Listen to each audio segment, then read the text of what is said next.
Hello and welcome to another Night Guys Gaming video. Today I'm very excited to share this with you. It's going to be a little different than our other videos, but we were able to talk to Exile Wargaming and he was kind enough to come on and have a conversation about Serpent's Brood. Now this video is going to really be more of a conversation, very long form, where we are just talking about our ideas about Serpent's Brood, and we really dive into a lot of details and our thoughts on where it sits, about the units, about the play style, how it's doing in the meta. And so I really hope that you get a lot of value out of this, but this is something that maybe you can listen to, and I'm going to put some visuals up, but they're not as important. I think really the conversation is a key aspect of this video. So I hope that you are able to give it a listen and get a lot of value as we talk back and forth about our thoughts on this really awesome detachment. So just wanted to kind of give that little primer before we get started. And if you're on this channel, I imagine you've definitely heard of Exile Wargaming and watched some of his videos. But if you haven't, go over there and give him a subscribe. His channel's awesome. He does a lot of battle reports and you'll get a lot of value watching his videos. But let's jump in to the conversation. All right, man. Well, I'm very excited to talk to you about the Serpent's Brood. And I'm really appreciative that you came on to talk about this with me. And I figured there'd be no one better to talk about this with than the guy who's putting out all the battle reports for Serpent's Brood. So let's get into this new detachment. So to start with, I just want to talk a little bit about Serpent's Brood and kind of just set the stage with it. What is your opinion of the difference between the Serpent's Brood detachment and the Ghost? Like, what do you feel like has been the biggest change about the feel of how the army plays? It is so different than Ghost of the Webway, but also like so similar in a lot of aspects. I think Harlequins in general were kind of frowned upon, and I think a lot of people thought they did far less than they did in the damage department. In Ghost of the Webway, though, while you were able to kind of deal with a lot of armies with appropriate like planning and preparation by utilizing, your stratagems and setting yourselves up turn after turn, like you could do okay. But Serpent's Brood just kind of streamlined the whole process, ramped up the damage for everything, and kind of allowed us to play a much more consistent game of Warhammer, if that makes sense. Not nearly as many gotcha moments. You can kind of see a clear path forward, from like turn one on. Yeah, that totally makes sense. I feel like from the bit that I have played Ghost, because it's not one of the detachments I've played nearly as much as you have, obviously. But from my experience playing it, like you said, it was like trying to get the opponent to do things that you wanted them to, kind of control them into situations. Whereas Serpent's Brood, with like the advance in charge and just the sustained hits giving us some more reliable damage, gave us a bit more control in the offensive aspect. Ghost was very tricky and a little bit more defensive, but we had a lot of really cool reactive ways to deal with problems. Yeah, that's exactly what it was. I think the difference between the two is in Ghosts, you kind of had to force your opponent to do specific things in order for you to enact your game plan, where in Serpent's Brood, you can be the one to create whatever it is that strategy is up front,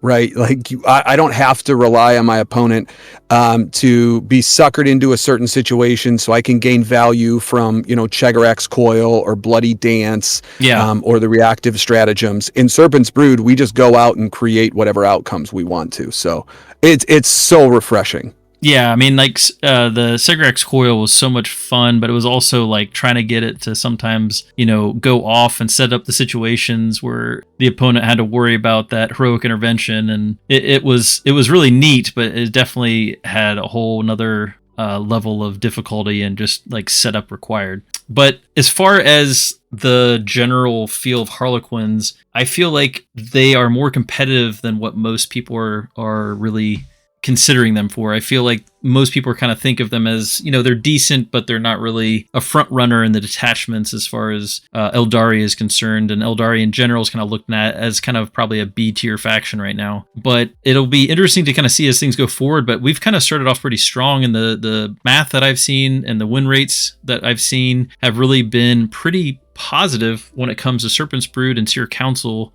since the data slate. Since the beginning of the year, pretty much. And I think it'll be interesting going forward to see how competitive the Harlequins really seem to be going forward. But in my experience so far, between playing Seer Council and Serpent's Brood, I've been very impressed with Serpent's Brood, and I honestly at this point don't know which one I would rather take to a tournament if I was going to go try to do the best I could, because I feel like they both are very strong. And in fact, I think Serpent's Brood might have better play into the current meta just because of the damage profiles that it does well into over anything else in Aeldari. I know you play pretty much just Harlequins, and so maybe you don't have as much of a comment on that, but for me, I was pleasantly surprised coming over to Harlequins at just how good they feel into so many different armies. I've played a good number of games so far, and almost every one of them, I am pretty shocked at what we're capable of doing right now, just from like a damage aspect. When you combine the increase in damage and our threat range, there's a lot of games, an astounding number of games that I've played that are pretty much over by the end of turn 2 or 3, just kind of depending on what my opponent does. And that's not anything that I was able to say, you know, in the few games of Aeldari that I played, or even in like Ghosts of the Webway, right? So there's, I think we were talking the other day, and you said it's exactly like a Serpent's Coil, right? It's Serpent's Brood, but it's like the army just kind of loads up, just ready to strike. And when it does, it is really devastating. And most of my opponents, if they haven't played against something like this, are shocked that a whole bunch of, you know, toughness 3, 1 wound elves are able to do as much damage as they are. So yeah, it's definitely fun. I think that whole idea of the opponent being shocked is so true. I've had so many games, even against good players, that you look at the data sheet and it's just so unassuming with strength 3 and AP 1 damage. It just doesn't seem possible that they could do as much damage. But there's so many people that misplay against us because they don't fully respect the damage output that this detachment can do. And like you said, I've had a lot of games that I've basically wiped them turn 3 because they moved forward too much in turn 2.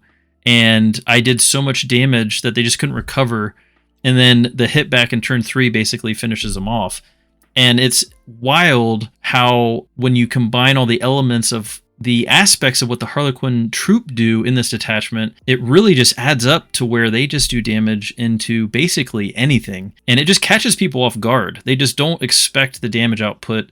In my experience, most people I've played against, they just aren't ready for the damage output. They really don't respect it in a lot of ways when they go to play against us. And so that's been a bit of my experience as well, for sure. Yeah, when we're looking at like the win rates and everything like this, I know with a lot of factions, the more players there are playing it, typically the win rate starts to go down a little bit.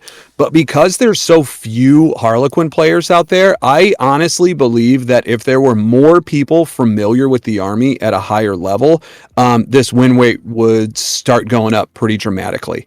I think it is definitely an army that could be capable of, 50% and beyond for the long term. If there was a high level of like really skilled players who were picking it up, there's a bunch of players out like Liam, VSL right now, some of the Art of War guys.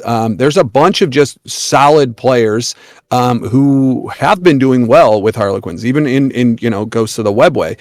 There's another player recently, I think, who's been on stream a bunch. I can't remember his name. I want to say maybe it was a Patrick or something like that, who's been doing very, very well as well. So it's really nice to see, but I don't think that this win rate, while it's not bad at all, is reflective of its actual place in the meta, if that makes sense. And I think, when you look at the total overall win rate, at least towards the end of January, the stats I got, we were sitting at just under 50%. But at tournament games, it was actually, if you just look at the tournament games, but this is very low numbers, so you're looking at less than 30 games total, but it was a 57.7% win rate, which I think is, pretty indicative of people who are taking it seriously, trying to go and do the best they can, craft the best list, are having good success with it. And when you stack it up against some of the other Aeldari detachments, like Aspect Host, that's much more popular, and a lot of the other ones in the Codex, it's doing really well, and it's performing very, very well. And I do think, though, it does have one of the highest skill floors out of the detachments. It's definitely up there as far as skill floor. Seer Council, Serpent's Brood, and Ghost obviously are all very high skill floors, but they all have very high skill ceilings as well. And I think if people put the time in to learn it and dedicate a bit of time to practice with it, I think they could have good success as well, for sure. So I'm very excited to see kind of what happens going forward. If, like you said, the good players start taking it and actually using it, if we'll see this win rate continue to increase, or what will happen. And I think it'll really come down to just what players are going to choose it over going to either a different faction or a different detachment. So that'll be interesting to see. For sure. As far as the context of the current meta, I think it's actually part of the reason I'm very excited about the detachment as well. It's really interesting how a lot of the factions right now are running these big bricks of killer units or anvil units. You got the Deathwing Knights, or you have the Satan Shards, obviously. You got Victrix. These things are very difficult for most factions to kill, and they're throwing out these stat lines that some armies just don't have answers to.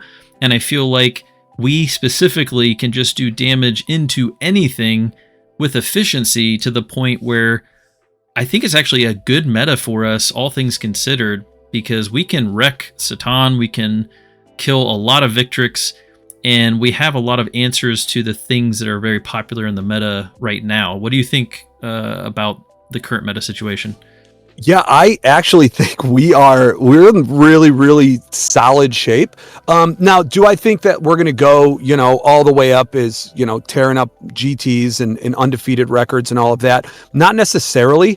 But a 4-1 is not off the range. And if you get yourself just, some solid matchups, I think you can absolutely take it. But just based on where we are in the meta, fusion pistols are absolutely incredible into elite infantry, specifically Victrix Guard.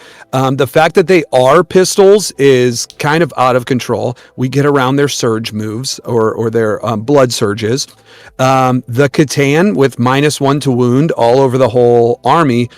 Most of our damage is single damage anyway, and we bypass so many saves that it doesn't matter how great most of our opponents' armies are, especially with +1 to wound on everything. So we get around a lot of the most durable aspects of the majority of the meta by just having a high volume of attacks. So I absolutely love it. And on top of it, we get a ton of OC. All of our troop are OC2, and we have some other access to some other units with decent OC as well. But there's not a ton of armies out there utilizing a massive battle line units like we are. So we have this ability to kind of enact different game plans into different armies depending on what we need to. That's my favorite part about Harlequins so far.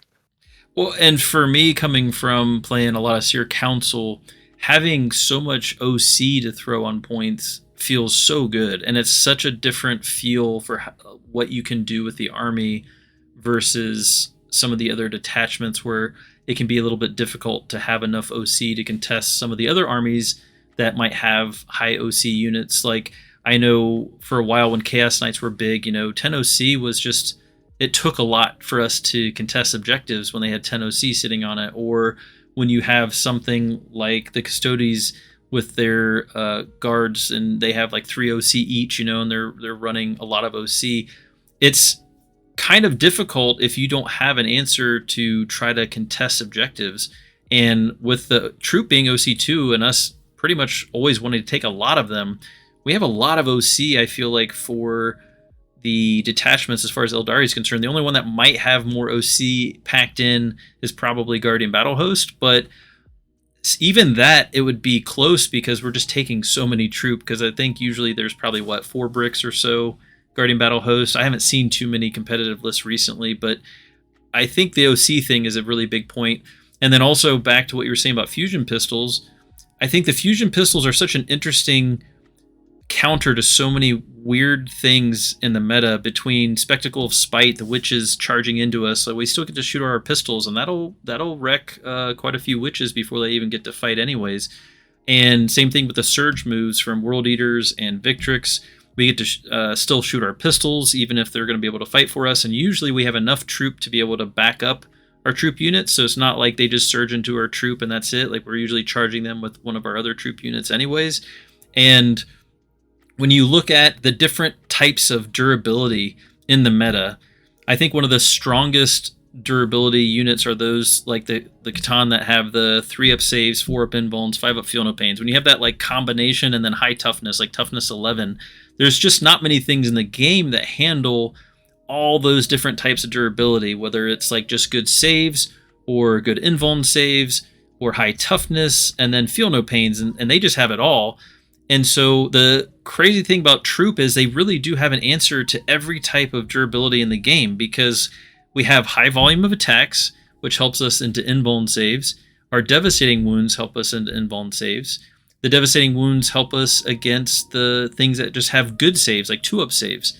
And then we also have our fusion pistols that are good against things with like 2-up saves. And really, as far as 5-up feel no pains, now obviously there's not really ever a counter to that other than just high volume, and they have a ton of attacks. So they really just kind of like counter, in a sense, every type of durability. And then of course, as far as high toughness, they have +1 to wound, so it doesn't really matter. We're still going to be wounding everything's on pretty much 4s and 5s regardless. So when you look at it all together, it's just like we have the answers for durability with the troop like every step of the way.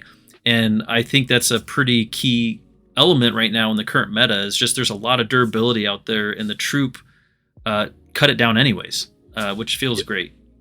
Absolutely. We don't do anything really great, but every single one of our units does everything pretty good, right? Yeah. And when you just stockpile your whole army with that, it means you can just shift across the board and just dogpile your opponent's forces with whatever you have over there.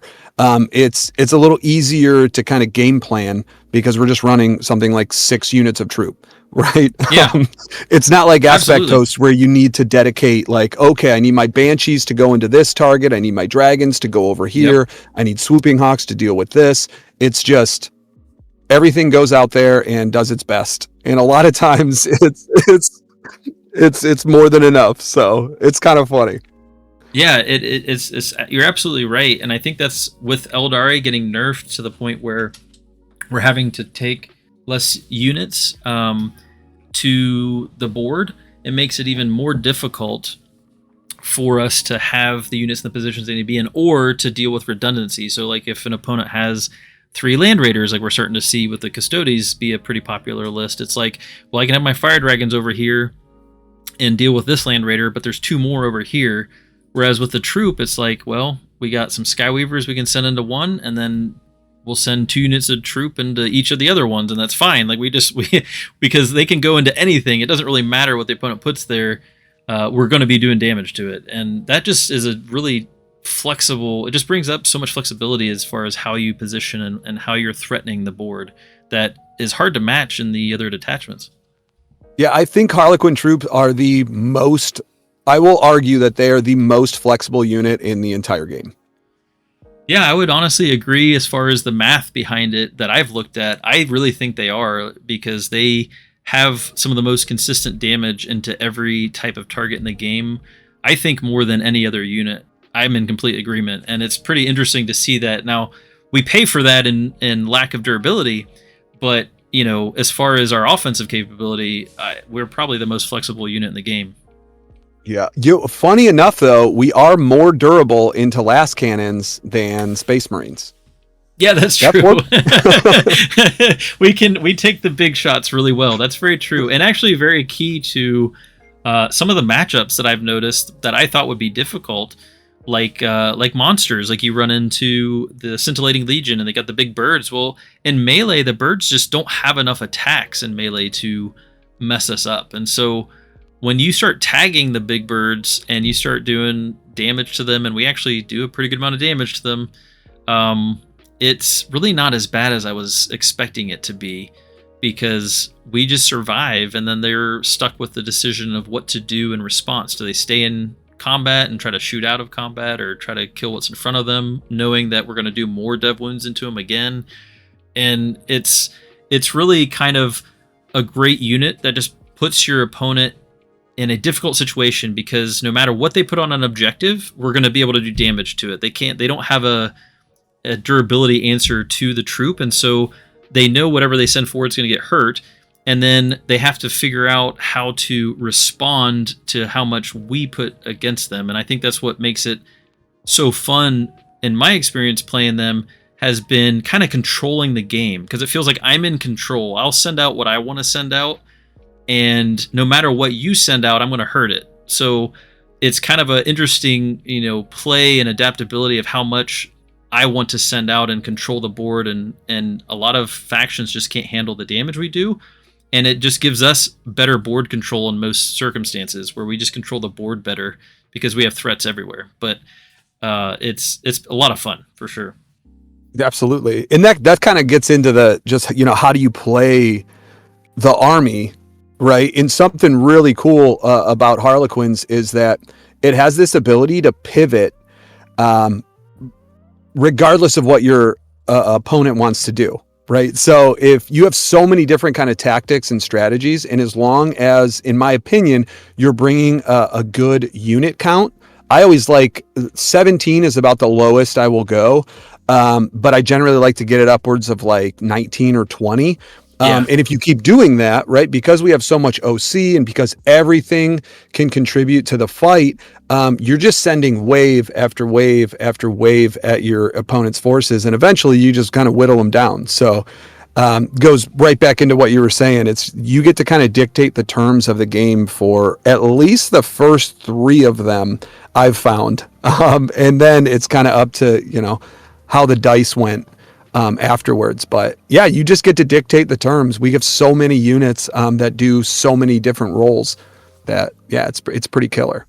But yes, I agree with you. And I think that might be part of the reason they're so hard to play, because when you have such adaptability with your units and you have the ability to play so many different ways, I feel like sometimes that might be part of the struggle that people have playing the detachment, is really knowing how to play them into the different factions, because what works against one faction probably and very well won't work into some of the other factions, and you have to play them differently. And the Harlequins have the ability to do that, but as a player, we have to get comfortable with being able to play those different styles. And I think that's one of the difficulties of this detachment for sure, is having the knowledge and also just the ability to play different styles depending on what your opponent is either doing or what faction they're playing. Absolutely. I mean, there's that core foundation, right? Starweavers are incredible. Not really as damage pieces, but just what they do for us, especially in Serpent's Brood. Being able to grant sustained hits, plus that extra movement we get for disembarking is pretty wild. But the biggest difference being once we down a target, we get back into the Starweaver, and a lot of times it just activation locks your opponent, especially if they're kind of a single phase damage army, mainly like melee, right? So that whole like strike and fade approach, I'm going to get out, I'm going to tear up one of your units, I'm going to get back in the Starweaver. Now you have to dedicate 2 units to, my relatively cheap units in return, is pretty killer. And then because we have such a high volume of units, whatever they sent to deal with that, we get to clap back into the following turn. And a lot of armies out there, when we're talking about like Marines and Death Guard or whoever else it may be, most of them are hovering between maybe 10 and 14 units total. They're going to run out of resources. So you just kind of run away with the game at the end of it. So I think that's the core foundation of our playstyle, though, is steal cheap engagements, right? Like we get to kill a lot of their units for free without any reprisal. And you do that enough and you just start running away with the score. And I think that's exactly right. It's a core way to play them. And I think regardless of the faction you play against, understanding the idea of striking and fading is just a key element to this detachment. And it causes some really major problems and puzzles for the opponent to try to have to figure out. because they do have those less activations, like you were mentioning, especially I feel like in this meta where we're getting these big bricks of things, you know, really expensive units like the Catan and the Victrix blocks with, you know, 6 Victrix and a leader, you know, and you're talking about things that are 350, 400 points. The number of units that a lot of factions are bringing is low, and so when we take out a few of them, it starts to, like you said, activation lock them behind killing the Starweavers. So if they only have 7 units left or 6 units left, that unit is probably going to be able to kill the Starweaver, but not the troop inside, especially if we're spread out across the board. And so being able to cause that difficulty for our opponent when they know that that's the situation where we might be able to kill that scout unit that's on an objective and then get in the Starweaver, and we basically got that unit away from them almost for free in a sense with very little at risk of our own. Same thing with the Skyweavers running out there. If they charge into something and then use the stratagem, the coils, to get them out of there, we have multiple ways of basically getting some kills and then getting ourselves in positions that make it really hard for the opponent to actually effectively hit us back, especially at the same point damage that we did to them. Because if they just kill one of our 80-point Starweavers, it's very likely that we did much more damage to their army than what they're doing to ours. And so it really is a key element of playing this detachment, I think, making sure you understand how to do that kind of strike and fade. And I think it sets up, like what we were talking about earlier, the whole play style of playing like the whole Serpent's Brood, the Serpent, you know, where turn 1, we coil up, we stage, we get prepared, and then turn 2, we're usually striking. And I've had very few games where I'm not striking out at the opponent. A lot of times it's just with a vanilla troop. It depends on how aggressive they are. And then, but usually by turn 3, I like to say that's where the Venom comes in. You know, the Fangs really sink in and the Venom comes out. That's our Troop Masters. That's our Falcon. You know, whatever big, strong bricks of stuff kind of tends to show up then, and it really is a killing blow. And that is how a lot of games go, depending on how aggressive the opponent is. But a nice thing about it is that's not necessarily how we have to play, because against some players that are more cagey and like to sit back, we can also use our high OC and contest objectives. And if they're not going to come out and play, we can move block them so that they end up not scoring primary.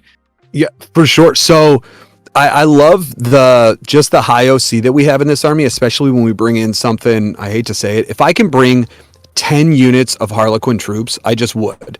But unfortunately we can't. So sometimes having other units like Corsairs, just something real cheap with OC, is just like incredible. So being able to constantly contest our opponent, and then maybe move block another section of the board, so they're never scoring on their natural expansion, but we're always scoring on ours, creates this huge disparity in points over the course of the game.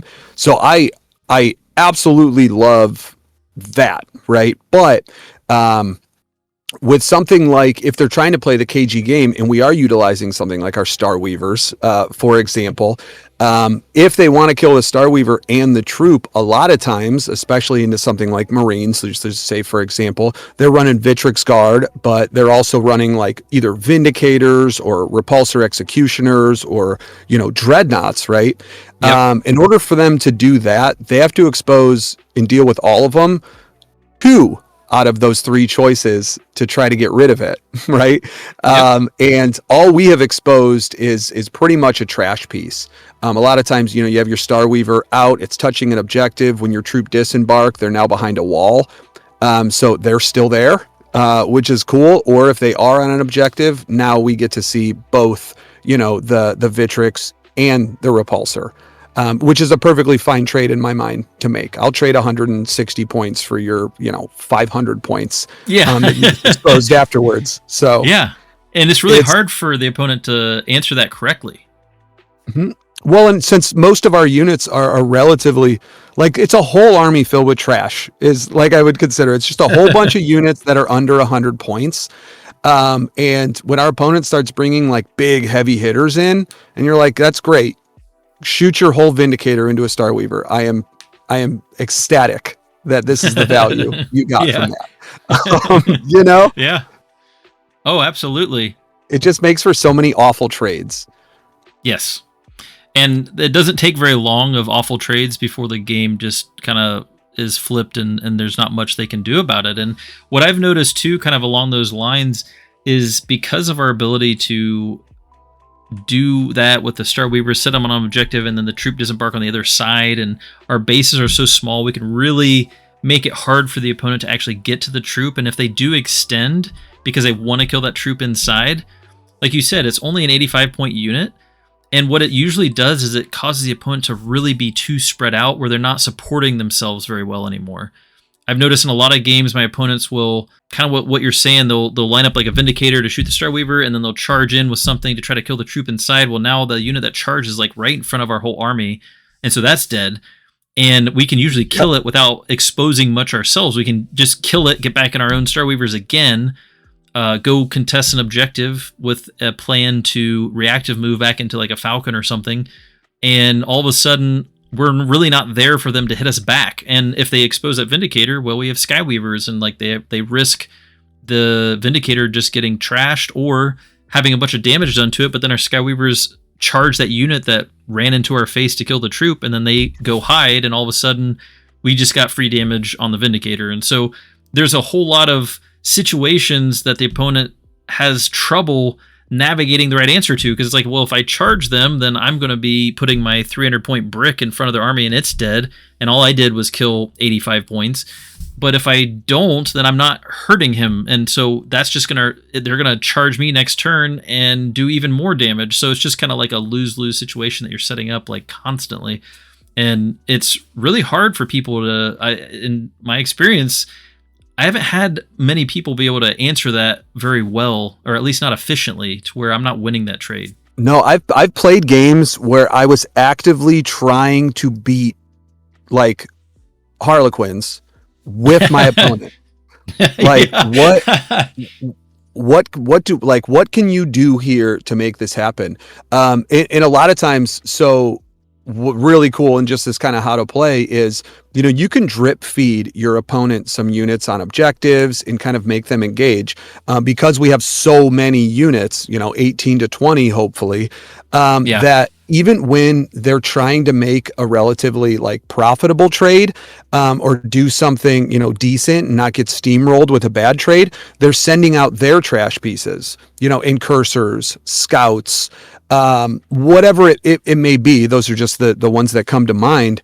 But then every trash piece that you eliminate from them means they have to hold something of value, an expensive unit on an objective in the later half of the game to hold it. So they're kind of in a lose-lose scenario. Do they send out their unit of incursors to deal with a unit of 85-point troop, or do they send out something more durable and hope it survives? Because if they lose all their trash, they're not doing much, in the long term of the game, either. There's no one to do actions. There's no one to screen sections of their board, which we do have some really, really nice options now.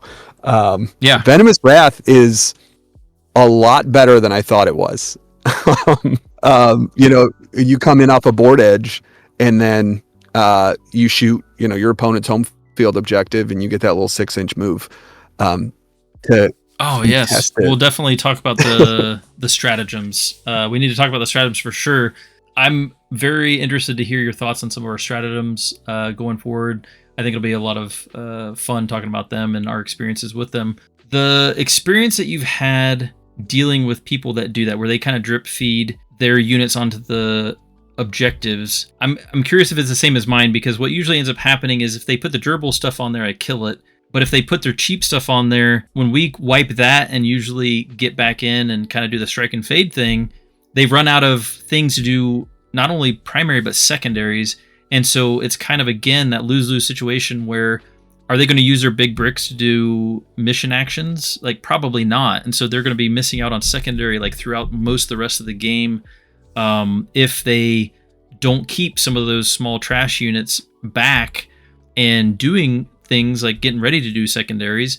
Then they can start to lose on the secondary front, and we're constantly applying pressure on the primary front, where we're constantly contesting with high OC, constantly killing things, going on objectives. And it is very difficult for the opponents to figure out how to answer us correctly. Like I said, it's for them to apply their resources in a way where we don't efficiently deal with it. is just a hard answer. It's just, there's not a good answer really. And so as long as you're playing the detachment well and you're applying your resources into your opponents correctly, or at least with the right amount of resources, I think it's really hard for them to figure out how to play the game all 5 rounds, because we're going to ruin one part of their game. It's either going to be primary and secondary, or secondary. They're going to struggle somewhere with the way that we deal with their units, like constantly applying pressure and killing them. So with that in mind, we've kind of talked about the strike and fade. We've kind of talked about having high OC and contesting objectives. Move blocking is a whole nother kind of way to play, and I think that's been, from the videos I've seen that you've done, your battle reports, you like to do a lot of move blocking and using that to control the game. So talk a little bit about that before we go into the stratagems. So move blocking is just cheating. That's all it is.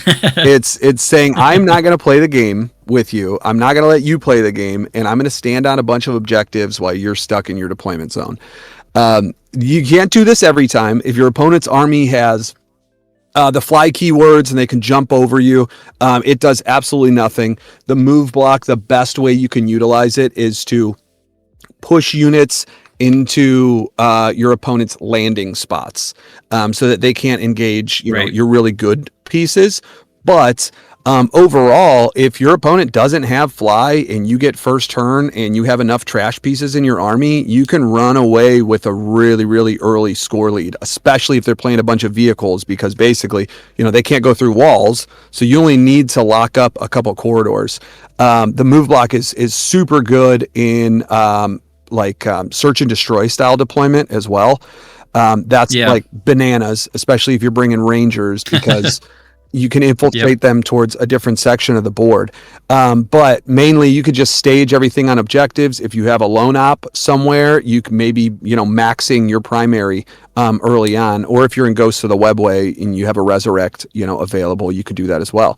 But the move blocks are pretty clutch. If I have an opportunity to move block my opponent, like into oblivion, I could just see that, their army is 3 land raiders with a bunch of custodians inside of it. I will never play the game. I don't care how much damage you do or what's going to happen, because at that point you're not relying on dice anymore. You're just relying on your movement values. And by turn 3, sometimes you have such an overwhelming lead on secondaries and primary that even if your opponent draws, the god secondaries and they get bottom of turn and max their primary at the end of the game, they just don't have enough to catch up.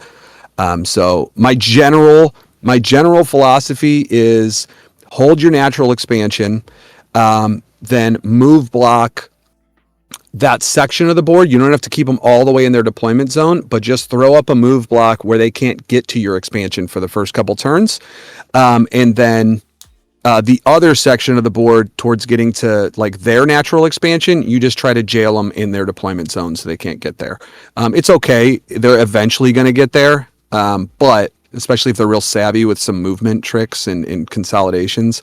But it's out of control. Swooping Hawks, Warp Fighters, even bare bones troops. I love Shroud Runners for this, Rangers. I mean, just throw your whole army at them for 3 turns, and just stand there. Never charge. Don't do anything. Just stand in the way. Yeah, it's just obnoxious, which is kind of hysterical. Like, there's a Land Raider, right? But he will not run over a Ranger. Just refuses to move through it or run him over. So maybe a fatal flaw. Yeah, there's a guy in the way. Yeah. It's like Austin Powers in that bowl. Yeah. Yeah, exactly. And I think it does depend on, and all these styles, I think, do kind of depend on the whole situation, whether you're playing against an army, like you said, that has fly. And it's like, well, even if you can't move block their fly, there's been plenty of times where I'll just sit Rangers, a couple inches in front of my troop, and then he has to try to figure out how to charge the troop. Well, it's like, well, you can't, you can move block the charge. You can move block, like you said, where they're going to land. There's all sorts of different ways to use move blocking effectively when you run this many different units. And especially if you go first, I feel like you can really go after that game plan. But, in the instance of going second, you might not be able to pull off as many move blocks. Like if you're playing against custodians with land raiders, they might run all 3 land raiders out right away if they get to go first. And so in that case, when you don't have the option to do as much move blocking to try to score early, then we have to adapt a little bit and maybe play a more lethal style of game. But the cool thing about Quins, as we kind of talked about with their damage and their ability to kind of adapt and do damage into most anything, we can play that way too. And so I think between the strike and fades and playing kind of that game where we have forced them to come out with their bigger stuff, move blocking if we get to go first, and then also just having like a lethal alpha strike style, if we go second, where it's like, okay, I couldn't move block you because you went first, and I could only, maybe you did a little bit with Rangers, but you can only do so much sometimes. It's like, well, as soon as you bring your army out, if you get them too close, we're going to hit you hard. And then it's going to be, again, us controlling where the fights are because of our speed, and then trying to make sure that we're constantly applying that OC on those objectives to contest every turn that you can, where it makes sense, where you're going to get the most value. But there's a lot of ways to play. And I think overall, just to kind of bring it down to a summary, we can play different styles depending on the faction and depending on if we go first or second. I think it'll make us sometimes play a little differently depending on how our opponent responds or how they play aggressively or defensively. But the cool thing about Quins is we're so adaptable that we can play all those different ways successfully. And it's not like we have to play aggressive. We can play KG, we can play aggressive, we can play with move blocks, we can play with just contesting, and we can do all of those things successfully, which is just such a different experience, at least for me, than playing any other army or any other detachment I've played in 40K, because I've never felt like I've had so much adaptability from a detachment and from an army as I have with these lists. Yeah, and I will kind of add something to that before we move on, but I think the absolute best way to play Harlequins is the combination of all of them. So it's doing it at specific times in the game in specific sections on the board. So a lot of times, I'm not going to jail my opponent into their deployment zone for the entirety of the game, or even right, utilize to try to hold their whole army back. But what we can do is move block one section of the board while we alpha another and clear an entire flank, and we don't have to worry about reprisal afterwards, right? Then we play the contest game in the middle, and then we shift our entire force, towards theirs. It's just kind of like it allows you to take on the game in chunks instead of just here's my whole army versus your whole army. I prefer to play the game with here's my whole army versus half your army, and then and then move on from there. So you do it all together. And that's totally, I think, one of the best ways to play Aeldari in general. As far as my experience playing some of the other detachments, I try to do that as well. Even when playing, Seer Council or whatever, it's like, okay, I'm going to hold you off here, whether that's with move blocking or just go contest your objective with a cheap unit. And while that one unit is kind of dealing with that whole half of the board, I'm going to dedicate pretty much my whole army into the other half and clear it, make it safe. And most armies are not fast enough to respond to one side of the board with that much concentration. Yep. Like they'll hit us a little bit, but they're only going to hit us with, like you said, like if we go into them and we kill 500 points of their army, well, they have, 1,500, but it's spread out, and they're only going to hit us with like 500 points of their army or whatever. And it's not going to do nearly as much damage to us. And then when we hit back, we're going to clear a whole nother section of the board, and we have the speed to actually get to the other side much faster than most any other army in general. I mean, of course, there's caveats there, here and there, but I think you're exactly right that early move blocking is really big, especially if you go first. And we have some really great units like the Solitaire that can just stand on the objective, and you can basically make it so that your opponent doesn't even have a chance to interact with him between the lone op and doing a move block. It's like, well, you basically just guaranteed that you score that primary in the first turn. And depending on the situation, you can kind of keep trying to hold up that move block while at the same time contesting your opponent so that they're not scoring primary, but we're always scoring ours. And like you said, you can kind of get it to where you get such a lead, it's really difficult for the opponent to make it back up.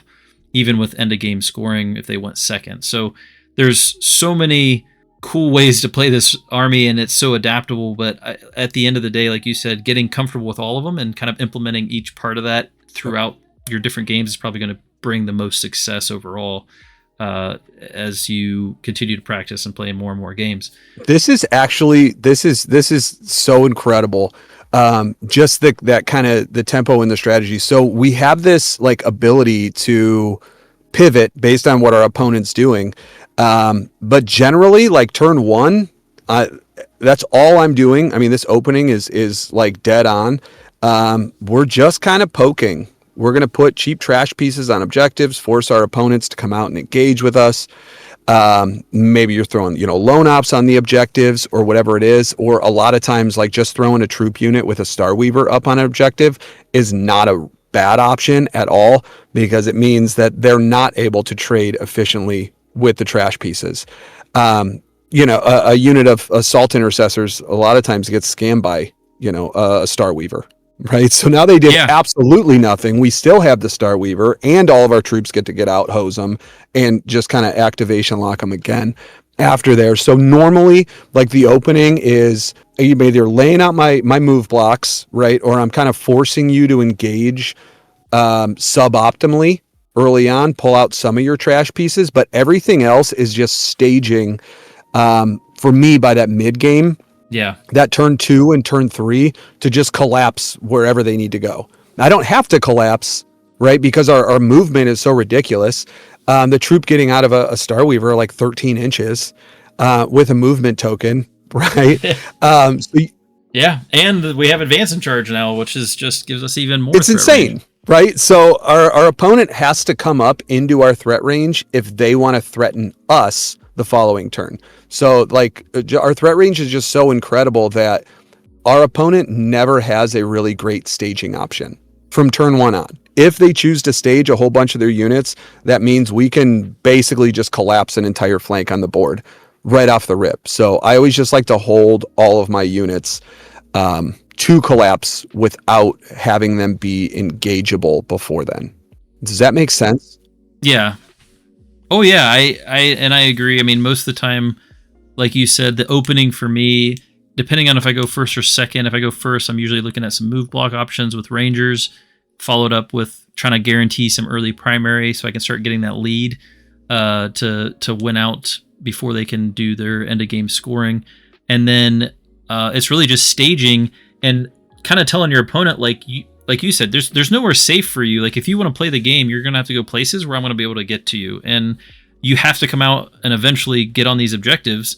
And when you do, we'll be able to reach you, and we'll be able to reach you from places that you cannot get to us first. And that's one of the craziest things I think about playing with a transport heavy list, where we're coming out of transports and getting that extra distance. We're moving faster than things with jump packs. We're going more than 12 inches.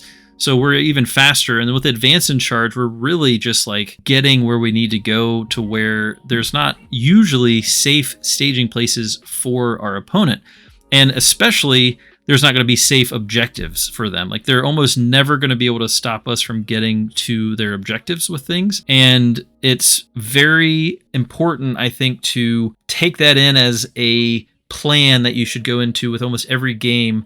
I need to stage my Starweavers and my forces to be able to put pressure on the objectives so that I'm measuring it out. My 13 inches is going to get to me either onto the objective or right in front of it to where I can interact, shoot my pistols, charge the things on the objective. And when you set it up that way, you pretty much put your opponent again in one of those really tricky, puzzling situations. Like how do you answer this correctly? Because if you go on there, you're hit. If you don't score. And you pretty much make it so they have to decide whether they lose their big bricks or start taking damage on the big bricks, or they start losing their chaff. And neither one is a good answer. No, it's like right off the rip. It's just kind of a really tough challenge. I think it's the same challenge a lot of opponents face when they're going into something like Blood Angels, or any of those as well. But we have the added bonus of Starweaver protection. Yeah. So that's, while it is still the cost of a unit, I don't want to, pretend that it's not a free unit, but there's just so much value that can be brought from it, and there's a lot of movement tricks that it brings about too. So yeah, it's just put them in a bad position, and when you hit the later turns of the game, as long as you didn't dump all of your forces at your opponent, preserve some OC. It doesn't matter what it is, just keep a bare bone unit of troop out with that 10 OC, and most of the time 10 OC in the last turn of the game is enough to either take or steal primary from your opponent, and it could swing the game, right? They're not scoring those 5 points, and you are scoring those 5 points. It makes all the difference in the world, especially if you're playing a real tradey game the whole time. But if you have a couple units that can do this at the end, right, where you just say, I'm not moving them for the majority of this game, you kind of just steal a ton of victories. Yeah, and it's definitely something that I do think you can get yourself in trouble with if you don't try to keep some of your OC available at the end of the game, and you kind of just throw all of your troop away trying to go attack, and you don't have some of their high OC or something that has some high OC to help you with stealing objectives, contesting objectives throughout the whole game. And the whole middle of the game, I feel like you're kind of playing that trade a bit, and we just trade so well. And kind of to your point, like with Blood Angels, the difference I feel like between what we do and what Blood Angels do is like they also have some good threat range, but they don't really have an 85 point unit that does the damage that like the troop do. Like everything they send forward is like over 100 points.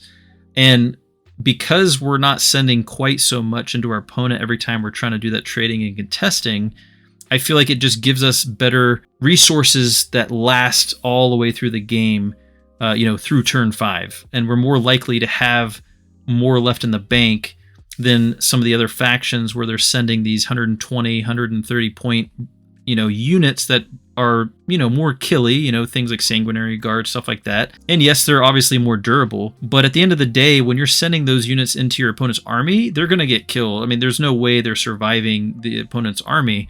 And so if we can send these 85 point units that are so deadly and they do their job and they just wipe, are starting to wipe the opponent's units one at a time, or at least chip big things down, get it prepared for when we do our big strikes. It's just very effective at controlling the pace of the game and also helping us, at least for me, I feel like we have very good resources throughout the entire game. In most of my games, I end up with much more points on the board than my opponent. Mm-hmm.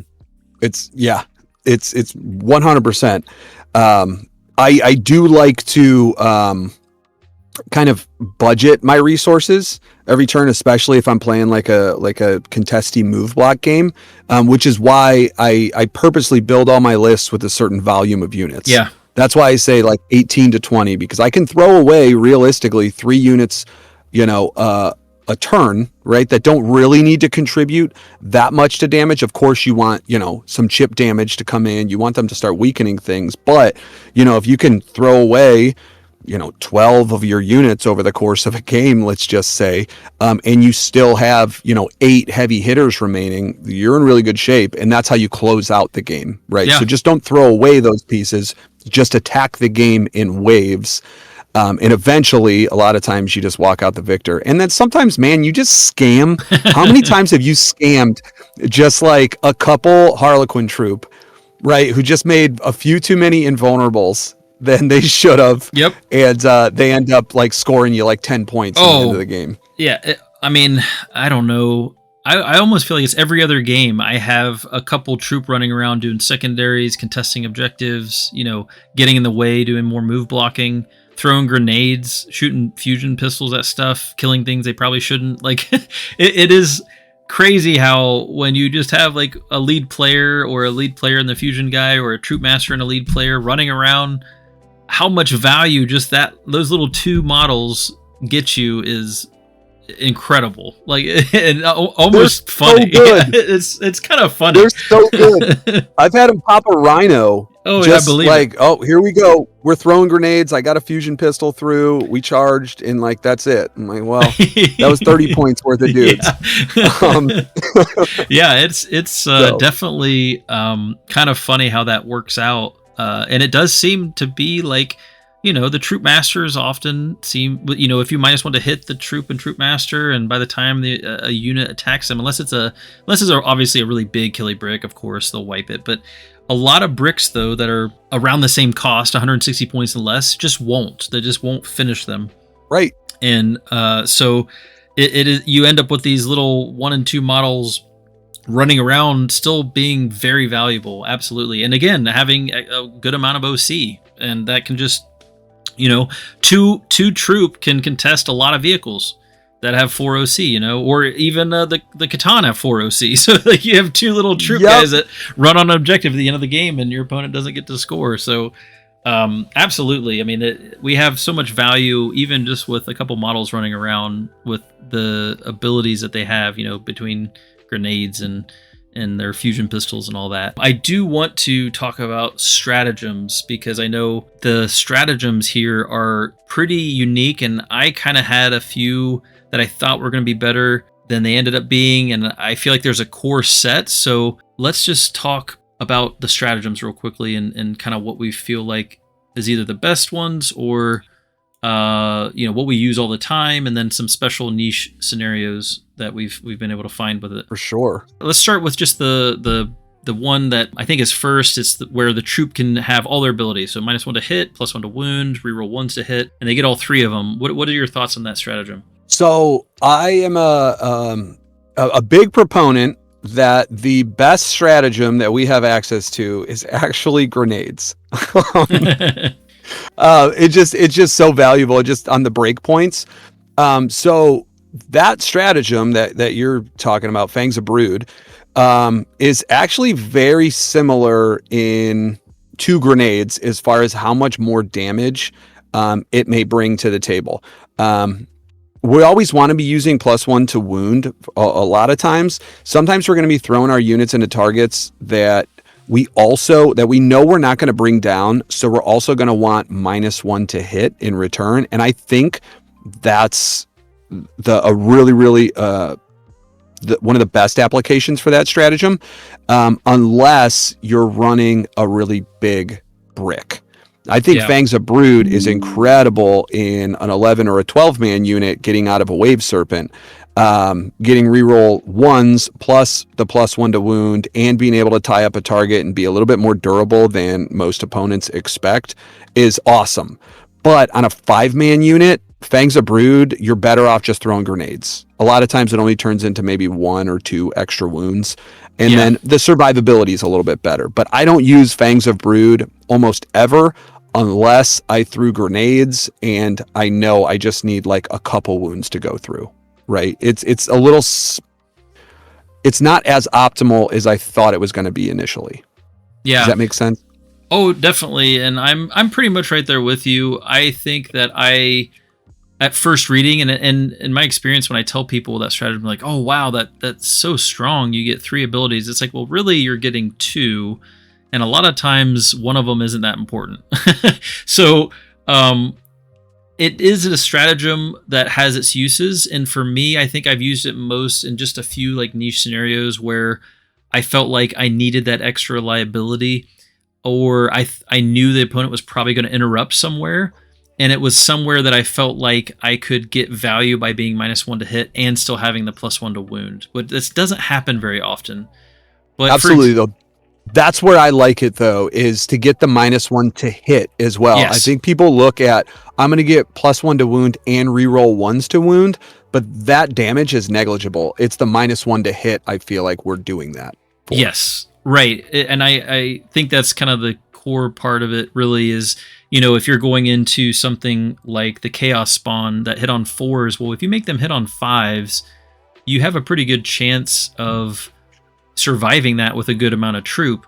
But the thing is, if you aren't +1 to wound, you're probably not hurting them too bad. So if you want that -1 to hit to survive and the +1 to wound on the hit back, then that's where this comes in. But it's just kind of a niche scenario.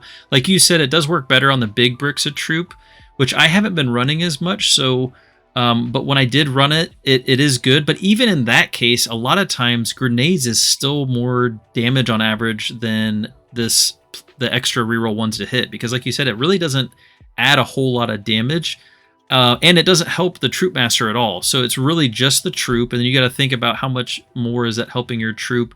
It's usually not as much, but it does help with some reliability. So it's not like the worst stratagem, but it's also not as good as what I was thinking either, when it comes to when I was taking a cursory look at the detachment as a whole. Pretty much same ideas there. Venomous Wrath, you mentioned that earlier. So in the shooting phase, the Harlequin vehicles get to move 6 inches after they shoot. So tell me a little bit about what you found with that stratagem, because that's one I didn't use much for a while, but I'm interested to hear your thoughts on it. Yeah, so it's super niche, okay? But when it happens, like that light bulb goes off in your head and you're like, I'm a genius. That's what happened. So I've used Skyward Lunge a bunch. You have a unit in a boat, your Starweaver, you pick it up at the end of the turn. A lot of times it's in like the later turns of the game where your opponent can't really screen their backfield that well. More often than not, because the Solitaire just beat the hell out of everything over there. Or at least tried. He tried his best. Anything that's not Noise Marines, I feel like the Solitaire only kills 4. But if it's Noise Marines, he kills like the whole squad every time. But that makes sense. He really hates the Slaneshi stuff, right? See, if you can drop the Starweaver, you have to come within 6 inches of the board edge, right? When you're coming back in, well, you can fire all your shots in, your shuriken cannons, your neuro pistols, all the open top stuff, and then just Venomous Wrath onto that objective. A lot of times, if you killed them, or maybe you left like 1 or 2 guys remaining, and now you've contested it. So in the later turns of the game, it's been pretty useful in a tight game. Just kind of keep it in your back pocket is something that you could do. I've enjoyed it. I've done it a couple times. Never planning on it. I've never set up for it. But it's always just been a scenario where I've been like, okay, that's not bad. Other times, sometimes, you're advancing charging, a unit, or, your charge is a little farther away and you want your Starweaver to get closer, for your re-embark. That's about it. I'm never using it on a Voidweaver or anything like that, though. Yeah. I just can't see it doing too much, unless I have a ton of CP and I'm just messing around. But yeah, and just that scenario based on where objectives are and where we can come in from board edges, it is valuable to steal an objective. Yeah. And with that Venomous Wrath, I really wish it worked on our mounted as well, because that would have been a pretty nice thing to be able to also pull off with the Skyweavers. Would be nuts. That'd be so They'd be great. Nuts. But that would give them move, shoot, move, and they would be able to shoot and hide, which they can already kind of do. It probably would have been a little too much, but it would have been really nice. But yeah, so Venomous Wrath, it's, you actually told me about that when we talked, I don't know when that was, a couple weeks ago or whatever. And I've had a chance to pull that move off, and I got to give you full credit for that, because I never really thought about using Skyward Lunge with a Starweaver into using it with Venomous Wrath to get onto an objective. And it's really nice, I think, because you can see it ahead of time. So you don't ever have to commit to it and do the Skyward Lunge without knowing that you're going to be able to pull that off, because you do the Skyward Lunge at the end of your opponent's turn, and you can know whether or not you're going to be able to fit a Starweaver in a spot to where you're going to be able to Venomous Wrath it onto the objective. And so Skyward Lunge is the uppy downy basically for our vehicles and mounted. So we can pick up that Starweaver, put it down, shoot, and then Venomous Wrath onto an objective 6 inches, as long as the opponent obviously doesn't have it screened out. But you can know that ahead of time, and so you have the information before you spend any CP, which I think is a really nice part of that combination, that you know all the details ahead of time. Now, I messed up once when I did it. I was playing against Grey Knights, and he left a Librarian on there, I was thinking Librarian had 1 OC. Well, he happened to have the enhancement that gave him like 4 OC. So when I moved the Starweaver on there, I didn't contest it anyways, which was a bummer. And I think I brought him down to like 1 wound as well. So it didn't quite kill him either. So it was like, I wasted all that CP and it didn't work out. But that was just me, I forgot that he had the enhancement for the extra OC. So that was on me. But in general, though, I've used it a couple times, and actually it's very good. And some of the people that I've coached, I've actually told that, and they have told me that they've used it to good success and actually have won games because they were able to contest the opponent's objective towards the end of the game with a Starweaver. And it's a very cool little combo. Like you said, it doesn't happen all the time, but man, when it does, it can literally be game defining when you all of a sudden appear near the opponent's home objective and move a Starweaver on it. Some don't have as good of screening as others, especially towards the end of the game. Usually they don't. So very cool move. And I'm glad that you told me about it because I've definitely been putting it into practice, and it definitely has a good effect, in some games. Okay, so hear me out. 3 Death Jesters. No. In the Starweaver? In the Starweaver. Just to come down and shoot a lot of things on the home objective. Whew. That might be a little bit of an investment. Points. Yeah, right. Just a little bit. Just a little. Oh man, that would that would definitely cause some confusion. My opponent's like, "What are you doing?" I wish. Just get ready. Oh yeah. We'll definitely be They're talking all about the Death sustain Jester. 3 now. Yeah, right. So no. Yeah. Oh, striking stride. Wow, that is a striking stride. Say that 5 times fast, right? Right. The charge phase, we finally got advance and charge. I mean, I think this is a core stratagem. You pretty much are going to be using this throughout the whole game. Probably, I would say usually twice. Because a lot of times by the time we get into the game and the way the fights start happening, we don't have to be doing it every single turn. But turn 1, sometimes you need to get to the opponent's objective and take something off. And turn 2, sometimes when depending on where you're staged. But I feel like it's something we're probably going to be using a couple times a game. And it really just gives us that extra distance we need to go. And I love getting our fusion pistols into melter range. That's the one. Much easier with this thing. Yep, that's my biggest thing is getting it into fusion pistol range. And then a lot of the times it's just a mind game.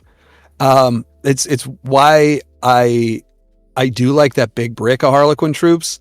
You just stack it in the mid board. I know the wave serpent's like real hard to kind of position, but it doesn't even have to be like optimal. Just kind of get it out of line of sight the best you can. And you're like, I can advance and charge out of this thing. And they're like, wait, so your troop moves 8, you disembark 3, you get 2 extra for a movement token, plus potentially an extra 6, and then a potential 12-inch charge. You're like, yeah, there's nowhere you're hiding from me. By the way, I'm on 25 millimeter bases. Yeah. And I don't care what you do. I'm coming with, +1 to wound, reroll 1s to hit, and a bunch of dev wounds. So this is going to be wild. So I love just threatening it a lot of times, and sometimes I just say it over and over again. Just to remind them. I could like see my opponent like making bad plays because of it. And I'm like, I'm like, they're not actually that lethal, but this is fun that you think they are. I mean, to be fair, a big brick of troop is pretty scary. I mean, it will kill a lot of things. I mean, they have reason to respect it. And I think, though, to your point, that it is sometimes the threat of what you can do is just as effective as the thing itself. And the fact that we can put Starweavers on the left side of the board, the center of the board, the right side of the board, and we get to pick on any one of those 3 where we can advance and charge out of it, gives us this massive threat range that the opponent is trying to figure out how to respect correctly. Because if they get a little too close, then they start, feeding us stuff, and we are able to advance and charge where we want to, and they don't know where that's going to be. And so just having that ability to have such a threat range, not in just one place. It's not like Jane's are in the Banshees, because running her all the time, she's got that big old, 16-inch move that she can do, basically with a token, she can advance and charge. So that's great, but to have that kind of threat range across the whole board is a whole nother level of difficulty for the opponent to try to manage. And that stratagem alone just gives us that extra threat that the opponent has to constantly keep in the back of their head. Like, he's still going to be able to get to me. So I love that stratagem. I think it's an absolute core strat for us. I mean, I would agree with you. Grenades is also kind of a core strat for us. I think it's more valuable in certain matchups than others. But in most matchups, we're going to be grenading probably, I don't know, 3 times at least in a game. There are so many grenades. Yeah, it's so useful. And it's very easy to set up, and it's great to have so many units that have grenades, which just gives us the option to, you know, mess things up. And even if you don't want to send the troop in, to be able to just drop them out, throw grenades, you know, shoot pistols, get back in the Starweaver. Like, it's really, really useful in so many different applications. So we've talked about Fangs, we've talked about Venomous Wrath, Striking Stride, and Skyward Lunge we mentioned. You know, that's the uppy downy. I'll be honest with Skyward Lunge, I've hardly ever used Skyward Lunge. I thought it was going to be really good with the Skyweavers, and it technically, I mean, you could still pull off a situation where your Skyweavers are one side of the board and then your opponent's big vehicle, one of their other big vehicles, on the other side of the board. So you do that so you can bring them down for the shooting. But I really like the Skyweavers melee too, and it just doesn't feel good to me to take the Skyweavers up in the air and bring them down without a rapid ingress, but that wastes a whole nother turn. So I haven't used Skyward Lunge very much myself. So I don't know if have you been using it much? I don't really use it that often. Sometimes I'll use it when I'm playing like mono Quins with a 2-man unit of Skyweavers, just to get them into, like, if I know it's like turn 4 or 5 and I'm like, they're not in any optimal place right now, what if I get behind enemy lines or like recover assets or a sabotage or something like that I want to be able to do in their deployment zone? I'll pick them up just in case and bring them down, but that's pretty much it. I've never used it on a big unit of bikes. It either your bikes go out and they get wild, or they die. Yeah. So yeah, you never have the chance to wait. I don't think I've had my bikes really last through the end of the game, because most of the time, as soon as they do their job of taking out a vehicle, I actually am almost more inclined to throw them into the fray and lose them before I have my troop, because the troop are just so good at doing damage to everything. And the Skyweavers, like, melee's fine, but it's usually not as good as the troops. And so I tend to just throw them at some point in the game for some move blocking, or throw them into a charge to help my troop out or whatever. And they end up not usually making it all the way through the game most of the time either. So I guess that's part of it. And it's a big brick that, like, your opponents, it looks like this huge unit. It just, you know, sometimes it does like 3 devastating wounds to like a vehicle, and then sometimes it does like 15 or 18, and you just pick it up in one shot and you're like, they're amazing. But then like your whole, you know, opponent's army is fighting them now. They're -1 to hit. They're a little sneaky durable with the 3 wounds and the 4+ invulnerable. So I would rather a lot of times them dedicate a bunch of resources towards bringing them down, because I just don't. I don't even really put them in as a big damage piece. I don't view them as a damage piece. I view them more as like a support piece. If they show up and do work, excellent. But I'm not counting on them anymore. Just the nature of rolling too many 4-ups or missing too many 4-ups. With no rerolls, it's definitely it can get hairy for sure. And that kind of gets us into the last stratagem, which is, you know, Weaver's Coil. Oh, there's another one. We didn't talk about Weaving Stride either, which is a big one. The reactive move. Oh, we all know. The reactive move's out of control. Yeah. We don't even have to dive into this. No, we don't need to dive into it. It's ridiculous with Starweavers. It's ridiculous with Falcons. It's ridiculous with a big brick and a wave serpent. It's even solid for, you know, the Solitaire on the early game. If they try to push something up to bully him, you know, because you're just standing him on an open objective, you move him out of the way. You know, he's awesome. But man, when I tried to make it work, when I like actively am looking to set up an opportunity to make it work, the Skyweavers are awful. But when I just like take advantage of the situation, when I'm aggressive with my Skyweavers, And, I'm looking to deal some damage to a vehicle, and then I utilize them to not be a heavy hitter, but to just clean up a couple guys on an objective or whatever. That's when I gain the most value from it. But I'm almost never throwing that unit in to like 5 Space Marines. Because for some reason, it's always like one remains, and then they're stuck and they die. So I don't know how it's been for you, but it's kind of along the similar lines. Like, so what I've generally been doing with them recently has been running them in a 4 brick as opposed to a 2. So for a little bit, I was testing things out, and I didn't like the 4-man brick, and I went down to the 2, and it was kind of felt pretty good. I was using them as a support piece basically for Troupe. I was almost never sending them in by themselves because, like you, I never felt they had enough consistency. I never felt like they were ever going to actually get out of the combat. But when I would go send my vanilla Troupe unit into something that I wasn't sure they'd actually be able to completely finish off by themselves, it felt really nice to send in some Skyweavers to help that melee and just kind of guarantee it, especially if there was a secondary involved. Like, I need to kill a unit on an objective, and I'm like, well, my 5-man Troupe, it probably kills most of that or does, a good amount of damage to that, but it won't completely kill it, or maybe I only have like a 40% chance, and I just don't like that. So I'm going to send the Skyweavers up. They're going to shoot at something. They're going to charge in with that Troupe, and generally combined, I'll take that thing out. Then they'll go back out to safety, and that's been a really good use for them. I feel like it's just supporting Troupe combat. And the other thing that's really nice about the Skyweavers in general, though, kind of to that end, is because of the extra durability they have with the built-in -1 to hit and the 3 wounds.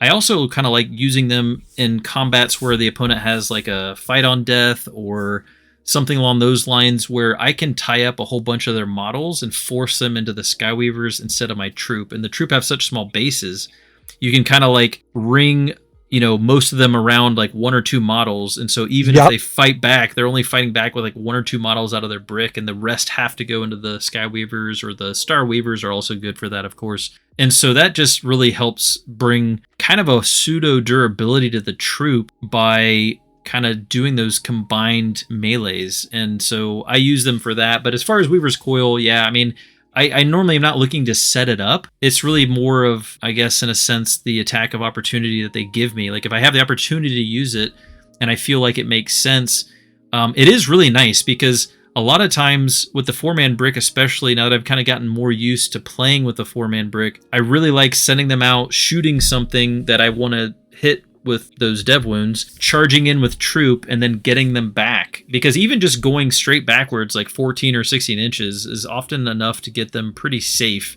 to where the opponent's not probably going to be able to hit them with something hard enough to kill them, because it's like, oh, they'll shoot some last cannons at -1 to hit. We have 4 Binvolns. Most other guns don't have enough of a range when we move that far back to be able to actually get to them. And so they feel pretty good, and I've been much happier with them the more practice I've gotten with them. So I actually really like this stratagem, but I would say I probably use it maybe once per game still, because it's still very niche, and the situation has to arise where it makes sense, and you don't want to do it for no reason. Like, if you can just keep your Skyweavers back 24 inches from the target and shoot and be safe, there's no reason to go threaten, get themselves in trouble by running them up. It still is not something that's used all the time, but I do like it, and it gives some really cool flexibility to that unit, and I've been enjoying it for sure. And so that's pretty much it. I think for stratagems, for me, it's kind of like our advance and charge is massive. Our reactive move is one of the best in the game because we don't have the limitations on it. It's just like a flat 6, which is just always one of the strongest reactive moves. Like, those two are just core, and I think a lot of the others are fine but more niche. And then we just have the obviously like the regular support of rapid ingress and heroic intervention and grenades that just kind of like complement melee armies in general. So we just have a good little suite of things to help us be pretty effective, and a few cool little tricks with some of the other ones. But I think those 3 are the main 3 that I use most every game. Yeah. And then, from there, it's kind of just the basics. But so yeah, stratagems I think are pretty solid. I wish we still had a fallback in charge, but maybe that's just asking for too much. from Ghost, but I miss it. But it's not too bad. No, it's really not. When you're killing the things you charge, you don't need the full. That's it. That's the kind trick. of the play, right? And units. So must include units. I think this is just like the foundation of Harlequins. Like if you're not playing these, you should probably just be playing a different detachment. I see a lot of conversation on the Discord, and I see a lot of different lists getting put out there where they're bringing in more like aspect units, right? And kind of off more craft world Eldar type of stuff. But I really believe that just a high volume of troops and troop masters is the way to go. I think Starweavers are an absolute must. The number depends on kind of how you want to play and what you want to do, but I think the minimum number of Starweavers, if you're playing 6 units of Harlequin troop, your minimum Starweavers needs to be at least 3. Use them as a launch point, a staging point, but you're really using them for that protection afterwards and some movement shenanigans. But really, sustained hits is pretty good enough. I mean, they're not incredible with damage, but they do get lethal and sustained. Right. So it's really like for 80 points, their output is almost identical to that of a 3-man unit of Wind Riders, which isn't awful. They're a little bit tougher. Sometimes they scam your opponent, but a lot of times I just utilize the Starweavers to be that activation lock resource, or to keep my opponent from getting a really good heroic intervention and just tagging, their models. And every once in a while, because I love grenades so much, I'll throw in a tank shock, and it's just like a bad grenade. Yeah. The tank shocks are definitely they're always there just to possibly get you just over that hill. If you're like, oh man, I gotta kill this thing. Even 2 mortal wounds could be the difference between taking it out or not. Yeah, it's always there. But yeah, I think that you pretty much have to run Troop Masters and Troop. I mean, I feel like, why are you playing this detachment if you're not gonna play those units, right? I mean, this whole detachment is built around supporting the troop. So to me, it doesn't make any sense not to run at least 5 units of troop. I think running 6 is personally the way that you really should be playing. I think you should be running 6 units of troop. They're very good, and they're the things that get all the support from this detachment. So you're getting the most value out of the detachment and out of the stratagems with the troops. So I think you should be taking 6 units of troops and all 3 troop masters every time. I think that's kind of just where you should start with the list. And then I agree with you. I think 3 Starweavers is like the minimum. I've played a lot of lists with just 3, and I think it's fine for how I play. When I was playing more, it kind of felt like my damage was starting to drop below where I wanted it to, and I didn't have the utility that I wanted by having some other units of different types. But that's also because I'm looking at going ahead and throwing in a few extra Aeldari units to kind of fill some gaps. But the Starweavers themselves do a lot of different jobs, like you mentioned, between stopping heroic intervention, move blocking, causing problems for the opponent when they try to like pile in and all that kind of stuff, stopping surge moves or drawing in surge moves. There's a whole lot of different uses for them. And then the other thing I love about Starweavers, I do wish they had built-in stealth, like they probably should. I don't know why they don't have stealth, but yeah, it really stinks. But I will say I've had smoke absolutely save them. And while I don't recommend using it often, if the opponent is shooting you with something, especially if it like hits on 4s and doesn't have rerolls, or even hitting on 3s, but if it doesn't have rerolls and it's just a couple shots, a lot of times it's worth just like throw that smoke on. And if they don't kill that Starweaver in the shooting like they expect, it just kind of throws them a whole big problem, because now they're most likely not killing the troop inside again. And so I really like that they do have smoke as like an option, even though I personally think it should be built in. They should have that stealth built in. But the Starweavers are absolutely pivotal. So I would say those 3 units, 100% core. And then I really like a unit of Skyweavers. I really think that, to me, it's become a core part of my list. I don't know if I'd say it's necessarily like a must include, like you have to include this unit. I don't know if I'd go so far as to put it at the same level as the Starweavers and the Troupe and Troupe Master, but I think really it's like, for me, it's right below that, because something that it does against most armies is make them at least respect the possibility that they will just crush a vehicle. And so 100%. It's hard for the opponent to disrespect that damage profile. Yeah, I'm in 100% agreement with you. The Skyweavers, like sometimes they turn up, like if I was being practical, right, for 190 points, I'm like, do I really want this unit, or do I want two-man units? I don't really get to maximize, Weaver's Coil or anything like that, but I like the high unit count. But that 4-man brick flying up with the threat of just literally blowing up a vehicle, right? And your opponent has to respect it. Now, the moment they do respect it, though, is the moment that you roll like 6 devastating wounds. The moment they disrespect it, you just like, it's all bad for them. But there's something to be said about it being there. It's just like Advance in Charge. I think just having it in your list forces your opponent to play a certain way. And that's really nice because we're Harlequins. We don't have a ton of variety. Everything does everything. Skyweavers do, I don't know. They do not do everything. No. Nearly as well as Troupe do. But they could. So I think I'm closer to the must include than I am not with them. Yeah. But everything else is there. Troupe Master is just absolutely bananas. Yeah. He's one of the best units, I believe, in the Codex. The fusion pistol, the grenades, hitting on 2s, getting +1 to wound with devastating wounds and good AP. He's a house by himself for like 75 points. We finally got like a Marine equivalent type of captain, and I love him. He's great. And the 6-inch free Pilot and Consolidate is so huge because being able to use the token on like the Skyweavers is actually one way that it gives me freedom to use the 6-inch Pilot and Consolidate with Skyweavers, which sometimes will need it because their bases are so big for them to kind of like work their way through the board and to actually all get into combat. Sometimes you want that extra movement.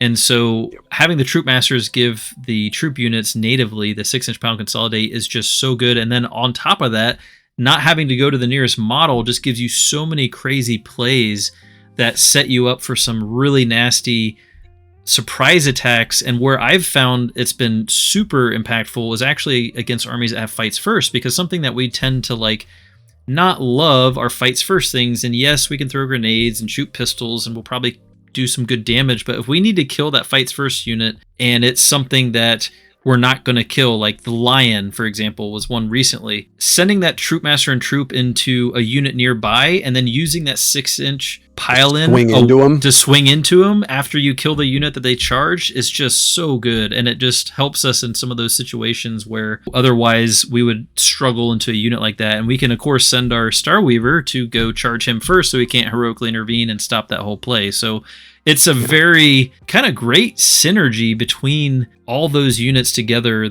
and it just creates the core of this detachment, I think, for must-include units. And then the last thing I do want to say about the Skyweavers as well, before we move on to some of the other units, one interesting thing about them that I didn't think about until we were talking about it on a Discord chat. I don't remember which Discord it was, but into vehicles, your average damage into vehicles with Overwatch from a Skyweaver is better than a grenade. And I would not have thought that until I did the math behind it, but it's actually true. And it's, you get sustained hits. So if you're rolling 8 dice, you're probably going to get at least 1 sustained hit, 1/6, on average. Hopefully you get 2. If you happen to get 2, that's 4 hits that you get to roll, and every 4 up is a dev wound. So you could easily do 3 or 6 dev wounds to a vehicle on an Overwatch. So just a little, it's obviously swingy, but like pretty cool little bit of tech with the Skyweavers, I think, that wasn't really in my mind at first glance. Yeah, kind of, if you fail to bring it down, especially something like important and big. Yeah, like a Land Raider or something like that, one of those big like 16 wound type of models, or even like the 12s, right? Yeah. You did which 9 is damage. very prevalent. Yeah, you did Yeah. 9, which is the average that they're going to do a lot of times between 9 and 12. Then hey, just finish it off on the following turn and you're doing great. So I like that. I haven't been doing that, and I should definitely be. It's kind of neat because, you know, the other aspect of it is sometimes on Overwatch they can pop off with the sustained hits, but obviously you're never wanting to count on it. But I feel like you can pretty generally rely on probably 3-ish, because, you know, you're probably getting 1-6 and then you're getting to roll 2 dice and you're probably getting 1-4 up, you know, so you're usually doing at least 3 damage. But it does have the chance to actually really pop off and do way more damage than grenades ever could, which is kind of cool as well. Yeah. But yeah, so I like the Skyweavers. So as far as the other units, we can talk about, you know, let's go into some of the other, before we go to the characters, like the Voidweaver. What are your thoughts on the Voidweaver real quick? So all of these units, like, I've been trying to make monoquins work. So pretty much the units that we're seeing here, you're mainly going to see in monoquins, with the exception of maybe the Solitaire or the Death Jester. But like the Voidweaver itself, for 125 points, is just super inefficient. Prismatic cannon, the haywire cannon, it's all super swingy. Its AP isn't really great, especially, you know, into almost everything gets cover all the time. And then like Armor of Contempt style, like stratagems. Voidweaver fails to bring down a Rhino in cover every time. So for 125 points, I don't really like it in that role. I think people, maybe not, maybe I'm just thinking this, but in the past, there was this thought like Voidweavers need to be our unit that they gave us to deal with, you know, enemy monsters and tanks. But in reality, I think the Voidweaver is much better as just a support piece to go help a specific section of the board. If its damage goes through, excellent. If it doesn't, who cares? A lot of times you're positioning it between that sweet spot of, you know, 19 and 24 inches away from your opponent. So you get the lone op. In monoquins, I was shockingly surprised. Now, you almost have to play it as if you don't know what its points cost is, because if you do, you just like want to reserve it and stuff the whole game. But just go out there and make it be the unit your opponent has to engage. Otherwise, it's pretty decent to kind of just fling around the board edges. Skyward Lunge, it's not bad. It's actually pretty good late game at taking your opponent's home field. Objective by itself. Trick we talked about with the Starweaver. Yeah. Yep, but you're getting some prismatic, you know, shots. If it's something like cultists or whatever, you're getting the blast profile. It's pretty good too. So it's not great. I wouldn't run it in anything but monoquins. I don't love it, but you can play it to some success. Just pretend like you don't know what the points are. Yeah, and when I was testing it out, I was even outside of monoquins, I was trying it, and my idea behind the list that I brought 2 of them. And I was thinking, well, what I can do is I can like soften up the targets that the troop are going to charge, you know, on each side of the map, just to try to help make sure they actually kill it, which will allow me to get back into the transports and, you know, do that. And then they'll be 18-inch lone op, so they can sit real far back. And in theory, it seemed to make sense. But I think the biggest problem is just at the end of the day, kind of like what you mentioned, it's the damage. It just, they don't have the damage output that you need from that many points in the army. So spending 250 points for them, they pretty much have to shoot like 4 or 5 rounds of the game before they get their points value back into almost any target. Like, they just don't do efficient damage. My problem is they don't tend to play well into our adaptable strategy, where we need some like alpha striking possibilities with our points. You know, whereas all the other units we talked about before are able to do an immense amount of damage in one turn. You know, the Troupe with their grenades, pistols, charge and melee. Skyweavers shooting a vehicle, charging into melee. The Solitaire, like you mentioned, he can blitz and do a nice alpha strike. All these units we have are very good at being ready, basically, to do that big strike. And the Voidweavers just don't. They just don't do enough damage on those go turns. Most of their damage is very chippy. It just kind of chips things down.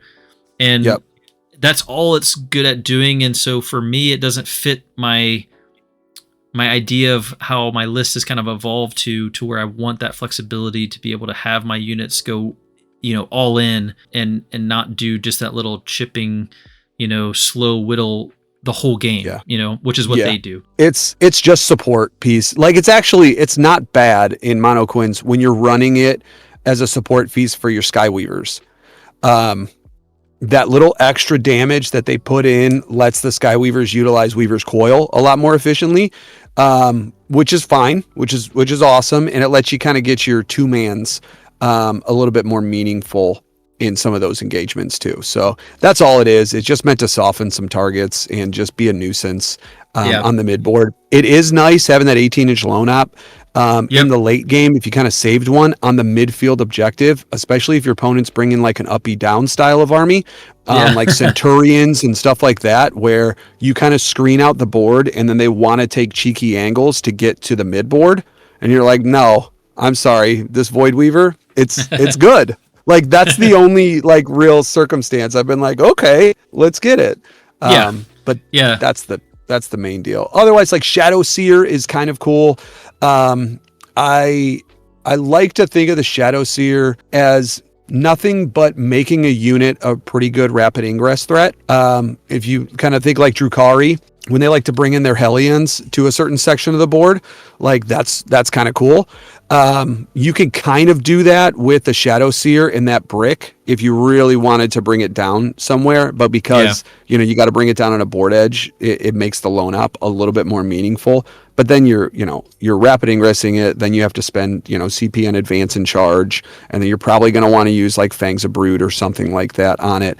It's just a lot of investment. I really don't see the Shadowseer doing much of anything. If there's a heavy indirect meta, maybe that's fine. But we have access to other lone ops. So I don't know where you're at on the Shadowseer. I just struggle to see. I would rather have a unit of Corsairs for almost the same cost. Absolutely. I think she's actually, unfortunately, one of the worst data sheets in Quins right now in general for this detachment, because she's really anti-synergistic, because the detachment gives us her sustained hits when we come out of transports, which kind of negates the whole idea of her having an 18-inch lone op. It just doesn't really help that much, and it's not like we particularly want to come out of reserves and charge, because we don't need to. We don't need to most of the time, and it doesn't give us our sustained hits, which is where we're getting like our extra damage. And so it's not that she couldn't be used. I don't think competitively she makes any sense. Her little ability where things have to take the test, hazardous. The hazard, like that's actually kind of cool.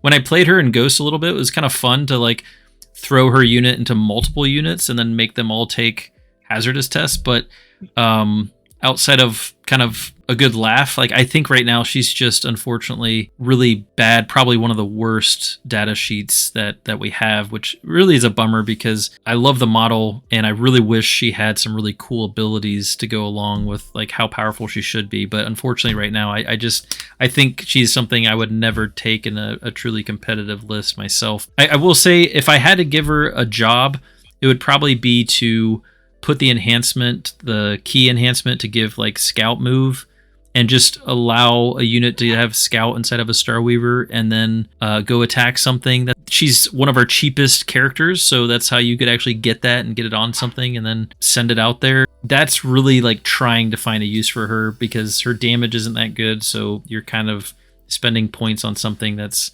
pretty inefficient. I don't know. I think she just needs a rewrite, to be honest. Hopefully we see something better out of her the next time they rewrite her. So, or maybe we give her the Zinch treatment, and instead of D3 damage, they give her 3 damage. Yeah. Well, that would be a step in the right direction. Absolutely. That would actually make her much more interesting.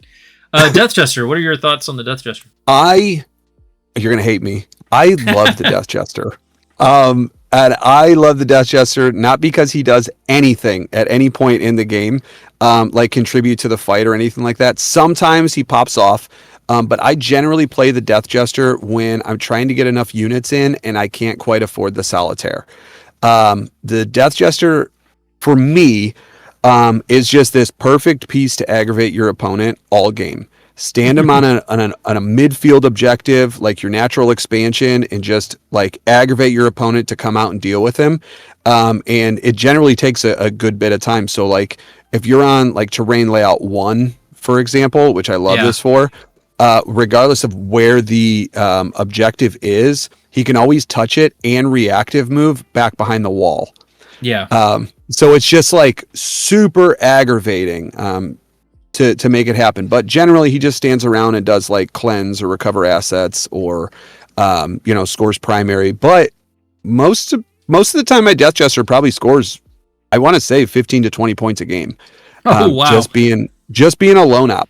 Yeah, because what I like to do is like first turn, I'll always move my Death Jester to either the midfield objective or my natural expansion, and then I'll push a move block up so my opponent can't get within 12, and then there's my free 5 for the turn 1, and then you're normally going to get a secondary with him, and then a lot of times on the following turn, if you push another cheap screen up to move block it, there's your next 10. Or there's your next 5, and it's like, well, this guy was amazing. If every one of my 90-point units scored me 15 points, I'm crushing it. So yeah, if you could get, if you could even really, point wise, that makes sense. He is the cheapest lone op. Obviously, we have access to, like true lone op, a 12-inch lone op, I should say. I don't think I could ever recommend taking him outside of Monoquins. I think in Monoquins, it definitely makes sense. I don't know if I was building a list that wasn't Monoquins that I would ever want to not spend those points on something else, because we have, like, honestly, like, for example, I'd probably take 2 Warlock Skyrunners before I'd take a Death Jester, because they probably actually do more damage, and then I have 2 activations and 2 units. Now, they don't have the lone op, which is fair. The Warlocks are faster, they are cheaper, and they often do a lot of those secondary things for me, just as an example. But do you take the enhancement on him? So first, you bite your tongue, sir. The Death Jester is a gentleman, and he has his role. Okay. No, he's no. A lot of times I'll end up taking Fangolier, but I'm not taking it because, like, I don't go out of my way to take the Death Jester, if that makes sense. Yeah. But I take him, especially in Monoquins, or I take him if I need a lone op. I will not play a list without a lone op. It just it forces too many tricky engagements in the early game. Like, I think the lone op is the key to like aggravating your opponent to making a move.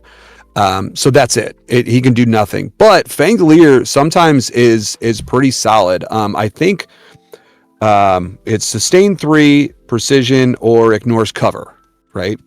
And he gets pick 2 of them now, and sometimes into like a squad of, like, he decimated a squad of scouts in one of my last games, and I was like never been prouder of him. But a lot of times, you're like, heck yeah, he hits on 2s, he gets sustained hits 3, and then you roll a 1 and you only get 2 hits through, and he does nothing because they make a 4+ save and cover, and he's nothing. So no, he's not worth. It is wild though that the Death Jester is 90 points. Yeah. And the Combi Weapon Lieutenant is 70. Yeah. It's absolutely like bananas. Like, built what are we doing? It is like, that is insane. It really is absolutely ridiculous. Like, that Combi Lieutenant is the ultimate Harlequin.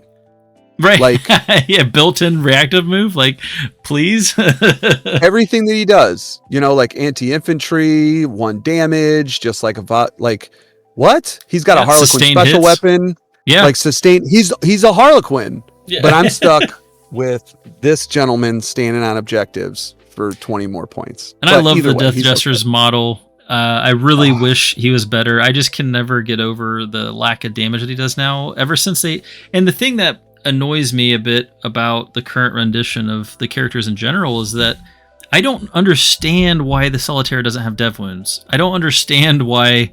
It makes no sense that all the Troupe with their kisses and caresses and whatnot have dev wounds, and the Solitaire doesn't. Like, I don't understand that at all, because that would, if he had dev wounds, I think he would truly be worth his cost. Like, at 115 points, he just sometimes, I won't say he's not worth his cost, but I feel like the dev wounds would get him to a place where he actually feels good and much more reliable into actually killing the characters, because a lot of times they just have 4 pen bones and he doesn't kill the thing you're trying to precision anyways. So I don't know why he doesn't have dev wounds. I don't know why the Shadowseer doesn't have dev wounds. I wish the Death Jester still had dev wounds.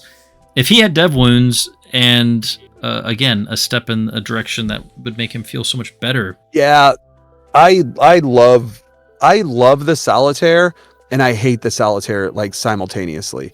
Like he's so close to just being like awesome. This is what we needed, right? Yeah. I don't think he needs to be strength 6. I think he needs to be at least strength 8. I think he should be wounding marine bodies on 2s. I mean, like even in lore, he's known for like challenging like greater demons. Yeah. Yeah. Like he's strength 6. What are we talking about here? You know, his blitz turn is really cool, but like, okay, he's 115 points and a Space Marine captain with the Honor Vehement going Super Saiyan with dev wounds and all of these things. And the enhancement is like 90. Yeah, it's like I get like he's a lone up, but he's also fast. Yeah, but I mean like let's make it somewhat comparable to what he's supposed to do, especially because we have such a limited range of models and he's an epic hero. Like make him be the good key thing. I think every army has some things that are a little undercosted. You know, like a Mutalith Vortex Beast, I feel like is just an extremely efficient unit that is very durable for its points, has a lot of different attacks into anything, does mortal wounds just for walking near something. And it's undercosted, you know, for like 160 or 165, whatever it is.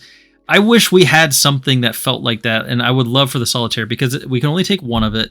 If it's a little overpowered, like I feel like if you're going to make anything overpowered, it should be an epic thing that you can only take one of. That I think makes sense, you know? Absolutely. Like that he's supposed to be like the dude and he is not. But like I think he's great. I think his threat is great. I think he has like a very specific like purpose where it's just hold back. You know, he's the trash man is like basically what I like to refer to him as. He's really good at just going and picking up trash or protecting your units from getting, you know, engaged by your opponent's trash. The heroic intervention is good. But for the most part, I just wait for the opportunity where my opponent doesn't have enough units to keep playing that contest game. And they open up their backfield. And when we do that, it's just like, all right, cool. He never kills more than 4 Marines. Unless they're noise Marines, and you know, like you're still kind of contesting in the back, at least in a turn. But if your opponent doesn't turn something around to deal with him, a lot of times he kind of changes the game, even though he doesn't maybe kill the unit on a specific objective. He's forcing a unit out of the mid board, which is at the end of the game the same as destroying it. You know what I mean? Yeah, they're just out of the fight. I would love to see him, you know, after using Jane Czar so much in some of the other detachments that I've played, you know, her full rerolls to wound into character units just feel so good. I wish he would have something like, because I always fail it's always the wound roll. It's always like you hit most of the attacks, you know, you hit 10, 11, 12 times, whatever. Yep. And then you just roll a billion 1s and 2s and he just like doesn't do anything. And I feel like anytime he flops, it's almost always a wound roll. So if they could just give him reroll wounds, that would against be characters. Against character units, that would just be, I don't know why he doesn't have that instead of Jane Czar. I feel like that would make much more sense. Right. And I love the idea of him, like, because him pushing to strength 8 and then maybe on Blitz going, like, getting the +3 strength and +3 attacks like a lot of other characters do when they go Super Saiyan. Like, him going to, can you imagine a strength 11 Solitaire just for that one turn? That'd be amazing. It'd actually allow him to kind of compete with the lore there and actually fight monsters. It'd be pretty cool. Yeah, he'd be incredible. You might have to go up in price, but I think it's cooler to have units. I would rather him be even a little more expensive and be able to actually do something that's pretty epic like he should be. All in all, though, to get back to the competitive nature of whether the Solitaire, you know, you take him or not, for me, I think he's by far the more competitive pick of the lone ops between obviously the Death Jester and him. His damage is much more like reasonable for the points, and I think he fulfills a lot of roles, and I use him different all the time. It depends on the matchup, but in combat matchups, he can be an absolute menace, constantly threatening heroic interventions, causing problems for surge moves, and in general, just being hard to interact with. And I love using him for doing secondary missions, scoring primary, and then also sometimes even just skirmishing. Like if the opponent runs some scouts on an objective and it makes sense to throw him up there and put him on, kill the scouts, put him on an objective, and then wait for the opponent to try to get near and then reactive move him backwards or whatever. I mean, he has a lot of different ways to play, but I also think he's probably one of the more commonly misused units. He is expensive enough that you really can't afford to misplay him in matchups. So I think that's one thing that is difficult with him is he's very easy to misplay. And if you do, it's going to hurt because that is 115 points that you just got grenaded and died. It's exactly not a great feeling. I do think the Solitaire is something that you take. I take him in pretty much all my lists. One, because I just love his lore and his model, so I pretty much always try to make sure I take him. I don't know if I'd say he's an absolute 100% must include, but I do think that anytime I've not taken him, there's usually a matchup where I'm like, I wish I had a Solitaire because he would have helped in different situations. And the fact that he's fully supported, I do like that he can still do the reactive move. He gets the sustained hits coming out of vehicles. He is definitely worth taking in most all lists. So that would be, I guess, my final remark on him. Yeah, I'm 100% there with you. He's good. He's got his uses. Just don't throw him away early. And it's like put your aces in your places. Just understand where he needs to be, yeah. and he'll give you, that back for the most part. But yeah. Yeah, I mean, it's always nice to have a unit that can move, 14 inches with a token and still do missions and have lone op. And, he's great for sabotage. I use him for sabotage all the time because he's kind of something that the opponent can't really interact with most of the time. And he definitely has some really key pivotal moments. And like you said, attacking that opponent's home objective towards the end of the game can just be absolutely game defining. So he has his places, and in general, most games he is impactful in some way. And I use him sometimes even with, like I do the Skyweavers, where he'll just charge in with some Troupe and just help make sure it gets taken care of. And sometimes that's nice too, just to make sure the Troupe can get back in a Starweaver again. I mean, a lot of things I think with the Harlequins is making sure you're finishing units completely so that you can get to safety. And if you do that effectively and don't overcommit too much, a lot of times that's going to set you up for success throughout the rest of the game. Bringing in Aeldari units. What are your thoughts on Aeldari units that you want to bring into your list if you're not going to run Monoquins? So I think Monoquins has legs, right? But it's definitely not the most optimal way to play them. I just must Aeldari units themselves. I love Rangers, whether it's just to hold your backfield or infiltrate the midboard. Kind of keep your opponent pushed back, keep their scouts and infiltrators back. I think they're an absolute must. I love Rangers. Yeah, I agree. I think Corsairs are pretty dang incredible because they're basically just like budget Harlequin troops. They don't serve the damage role, but they play the contesting game like really well. They can still throw grenades. They got a bunch of OC. They have the blaster, which sometimes that blaster just like pops off and does a little bit more work than you were expecting. Into some trash pieces, they do a little bit more than expected as well, especially in like guardsmen and things like that. They're still, I think their AP's -1. They get rapid fire and assault if you're using their rifles, which I almost always use the rifles. Okay. I actually use the swords a lot. Oh, this is perfect. But I think we play the game a little bit differently. Like from what we've talked about before, like your style to more go engage and fight on objectives. And a lot of times what I'm using with those units is more of a move block in contest and then contribute a little bit in damage. So the swords, I'm always afraid that, I'm going to send them in. They only have 2 attacks apiece, that they're not going to wipe the target. And then like one assault intercessor like wipes out the whole squad. So I'm like, oh gosh. But so I'd rather shoot them with the extra, but that rerolls of ones to hit, or if they're on an objective, just rerolls to hit. Yeah, does like a spicy amount of damage into like garbage. Yeah, like the argument for swords versus rifles, I don't think there is a correct choice. I don't think it's that important, to be honest. Like, because usually either one is not going to do much, but the reason I take swords is because usually the shuriken pistols are only one less attack, and they're basically the same weapon. It's just one less attack. And so I'm losing out on 3 shuriken pistol or shuriken shots by going to the rifle, which I'm like, I don't know. I don't care that much about. And I don't care that they have longer range because I'm almost always just sending them up onto an objective to do something. And so whatever they're attacking is like right in front of them pretty much most of the time. And so I just use the swords because every once in a while, if I'm trying to do something like overwhelming force. Yeah, overwhelming force. Sometimes, if they just live with like 1 Marine, it's nice to just charge in with those swords and just finish it off. Because with the 4 rerolls to hit and then them being AP2, wounding on 4s, like you're probably killing a Space Marine pretty consistently. I generally don't charge them if it's not something I'm very confident that I handle.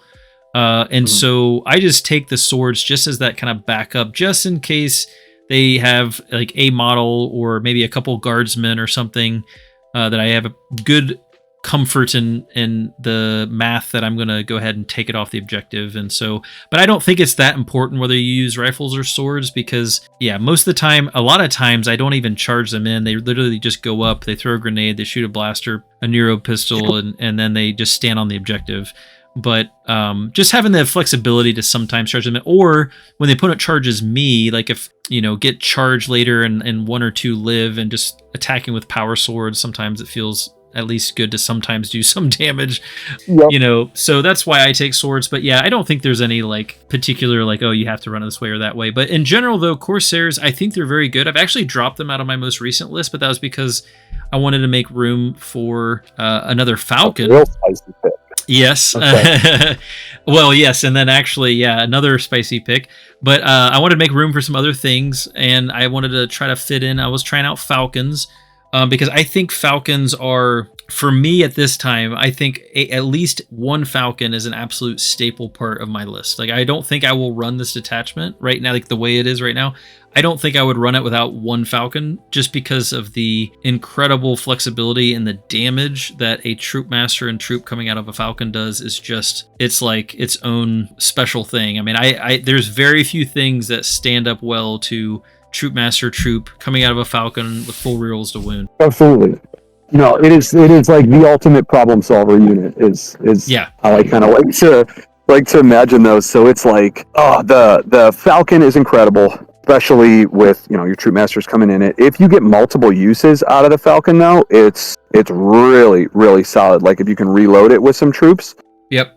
It's pretty good, which is also why I like, based on our conversation earlier, the 3 Starweavers.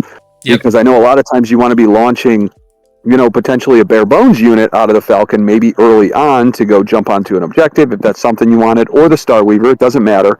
But you can kind of double up on the reroll wound factory that they are. And it's really nice to have that flexibility with our reactive move to go ahead and reload that Falcon sometimes, because that really sets you up for a really nasty follow-up turn where the opponent moved up, you reactive move into a Falcon, now you have a whole nother troop unit ready to come out, get rerolls to wound again, and that can really actually just almost end the game right there, and you have high likelihood of probably wiping like a whole nother good chunk of their army with that, because it's just that much damage. And when we were talking about the Solitaire getting full rerolls to wound, that's one way to do it. It is. It is. In that Falcon is, so not only is it great for our troops, right? But it's a decent threat of damage on its own. So the Falcon's 130, the Voidweaver's 125. Just if you were ever considering playing a Voidweaver, just don't spend the 5 points. Play the Falcons instead. Absolutely. Drop a unit of Corsairs and replace it with a Ranger, and now you got 2 Falcons. For the points difference there. So it's not bad. I love the Falcon, the deep strike threats. The deep strike is huge. It's the Bright Lance. If you play any games like I do, fails every single time. It never hits or it never wounds. But the pulse lasers, for some reason, even wounding vehicles on like 5s and stuff, always seem to kind of sneak something through. Just but more dice, right? And given fusion pistols, just the fusion pistols alone, before we get into the lethality of everything else, but just fusion pistols with sustained and re-rolling those wounds, it really punches up. Absolutely. It's so different. And then, you know, when you're re-rolling your dev wounds with your Troupe Master, if it's the Weaver's Wail Troupe Master and you're wounding everything on 4s with the re-rolls and you're stacking a bunch of devs at -2, it does an absurd amount of damage by itself. Just those two packages together. While it's kind of expensive, it's not really that expensive considering the fact that it's two separate units. Yes. You know, if it was just one big brick that was stuck together, you know, that was like a 350 point investment, I would be like, this is a little tough, right? But because it's two different units that require different activations and different damage profiles to deal with, it's incredible. I think the Falcon is amazing. I'm trying myself to not use the Falcon as much, but it's mainly because I'm trying to streamline the Mono Quinn kind of approach. But yeah, I've made a concession to another unit, and I'll get that in a second. But you have anything else on the Falcon? Well, for me, it's just such a staple part of the problem solver because we don't have a great feeling answer into certain monsters and into certain bricks where we kind of want to kill them or at least kill most of them in one activation. And the Falcon just kind of lets that be a possibility with the Troupe Master and Troupe, especially like you mentioned, the Weaver's Wail. And on my previous video, or one of my previous videos, I talked about how the math behind wounding things on 4s with 4 rerolls to wound is just an amazing break point. And it just really elevates that particular Troupe Master's damage to a whole nother level coming out of a Falcon. And so for me, it's just too good synergistically not to include basically in almost every, I mean, I haven't built a list without it, but where the Falcon itself, sure, is efficiency isn't amazing, but when you look at the damage boost it gives the Troupe and include that as its damage, it's absolutely worth 130 points because you still have those guns that you were mentioning. So I love the Falcon in a list. I'm looking at actually bringing 2, like I mentioned, but I think 1 is just staple. 2 isn't necessary, but I love how powerful it is that I'm actually looking at doing that, having 2 places to be able to hit with that kind of lethality. But as far as like other supporting pieces, I'll just run through some of my favorites real quick. I pretty much always run 1 unit of Warp Spiders, 1 unit of Hawks, and the Warp Spiders to me are part of the move block game because we don't have anything that's that fast, that's that good at just like surrounding things. Like for example, dealing with surge moves, or we talked earlier about that lieutenant with combi weapon. I love sending Warp Spiders to block off his escape route, and then I guarantee that I just deal with him, which has won me games, I think, in certain instances where, like, when you're playing Terraform and they have a lieutenant combi one that just goes out, terraforms, then hides when you go to try to do the terraform back, and then he comes back out and terraforms again, and it's just back and forth, and he's getting so much value to be able to just cut off his escape and make it so that you can deal with him, like, basically guaranteed. Is just, it feels really nice to be able to just stop him. But the Warp Spider just answers a lot of problems that might arise where we just want to be able to move block somewhere or screen a certain section of the board away from our Solitaire. They just do so much. They're an Overwatch threat. I love playing with at least 1 unit of spiders, and I pretty much run 1. And then the Hawks, they're just kind of a generalist. They have some speed. They do some lethal hits shooting, which is great in certain matchups, like the monster, like the Daemons matchup and stuff. But I like that they do mortal wounds on the move, because the mortal wounds give me damage into most everything, but they also can free up my Troupe sometimes, and it happens more often than I think people would think. But when the Troupe are just stuck against like 1 or 2 models that are keeping them engaged, and you need them, and we don't have the fallback in charge like we mentioned, being able to send the Hawks and just drop them within 8 inches, do a couple mortal wounds, and just break free that Troupe has sometimes been huge for me to be able to get that Troupe into something else more important and get that damage, and free them up since we don't have fallback in charge. So I like taking Hawks. They're great for getting to objectives, contesting, move blocking, kind of all the same things with their speed. So I like taking those 2 units, and they're pretty reliable. They're very consistent damage. They're very good into mirror matchups. They're good into Drukhari. They're good into some of those like matchups where we might want to have the advantage in dealing with chaff. So I really like them because they give me some answers into things where I might not want to send my Troupe to go deal with it. But, the Warp Spiders can absolutely melt some light infantry and do a couple other things at the same time. So those are my personal favorite inclusions to have, like one of. Are there any that you have tried and enjoyed or think are better than others? So one, I think Warp Spiders and Swooping Hawks are kind of the best. I really, really do. Warp Spiders they're kind of like Solitaire Light. You can still use them to go steal your opponent's home field late in the game if you were saving them. But yeah, like early on, you want to get rid of their lone ops or their trash pieces. Could be, Catachans or Cadians or even Kazarkin and things like that. They're really good, and then threat the Overwatch afterwards. Their value is just out of control. The Swooping Hawks, though, something to be kind of noted, is they're awesome just movement-wise, why I really do like them. Even though I don't play them a bunch, because of that grenade stratagem, and their lethal hits, when they're firing in. But if you just kind of overload a flank a little bit, right? You send a unit of Harlequin troops out with a few fusion pistols, you throw grenades, you have your 6 mortal wounds. They can't do anything about it. Then your Hawks, maybe put another 2 or 3 on them. If you want to tank shock a Starweaver, you could do that for maybe another 2. Okay, well, we're up to 8 or 9 wounds that they had no control over, right? Yeah. There's no saves. We're not worrying about anything. And then you start piling on the maybe 5 or 6 devastating wounds that a troop may bring on. And we're bringing down almost every vehicle before we fire fusion pistols or do anything like that.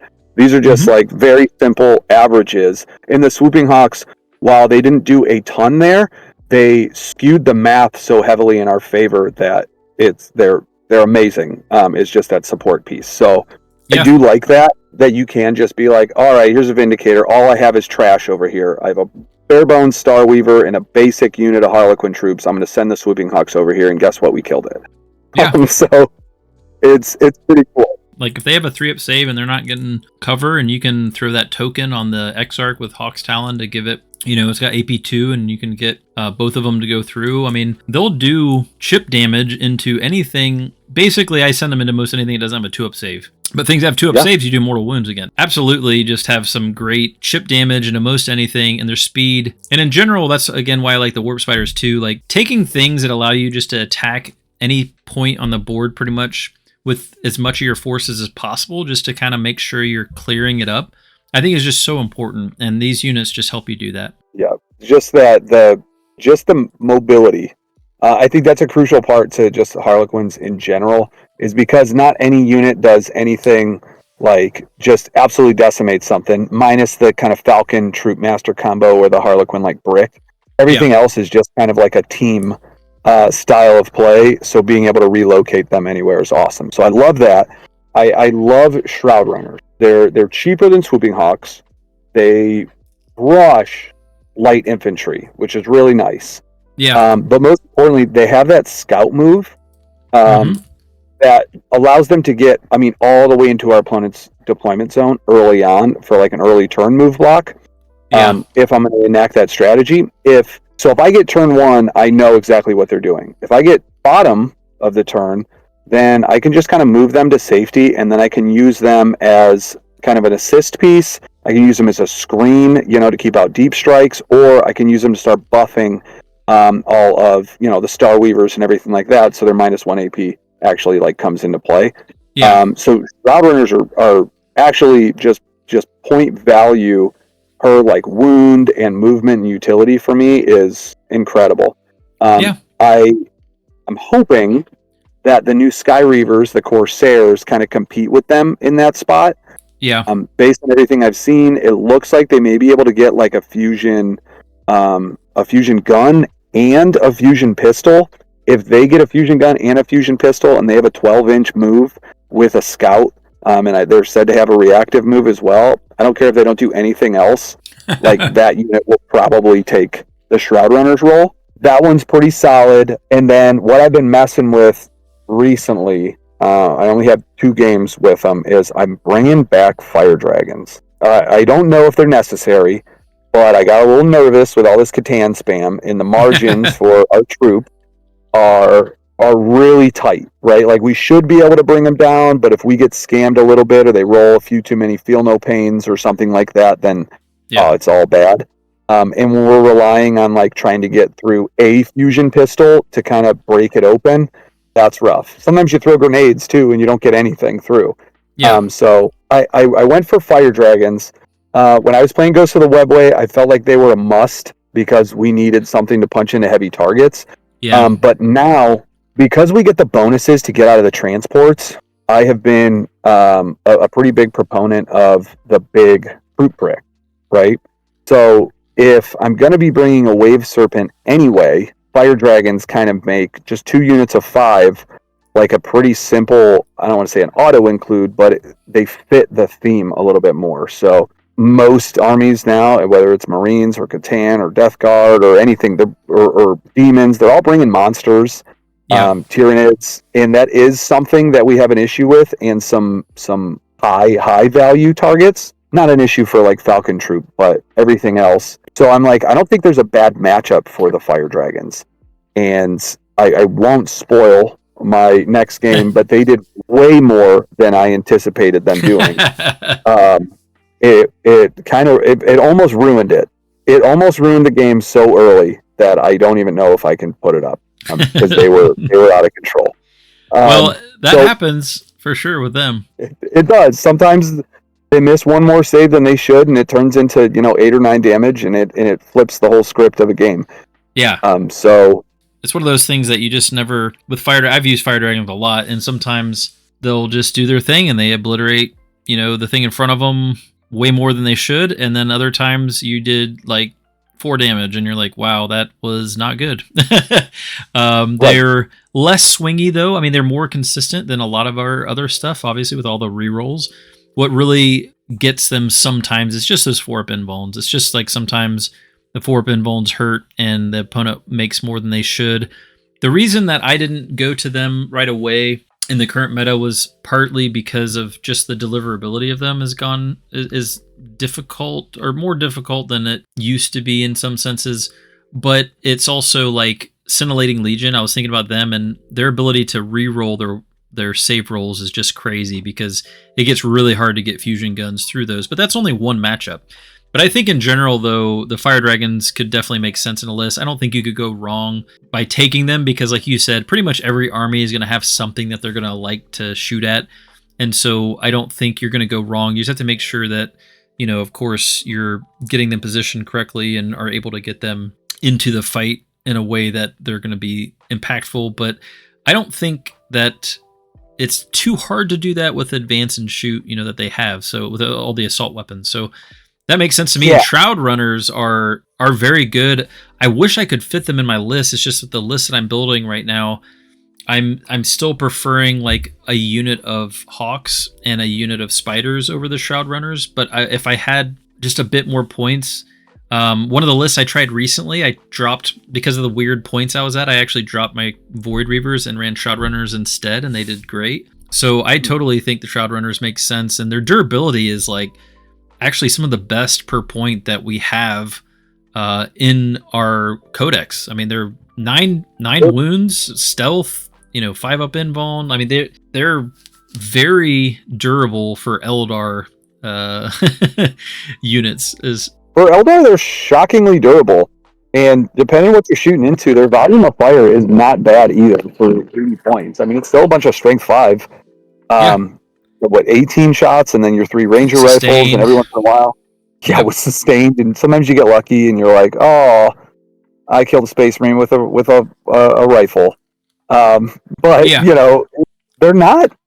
They're not bad by any means. I generally just take them because their points are low, and I can get them across the board safely.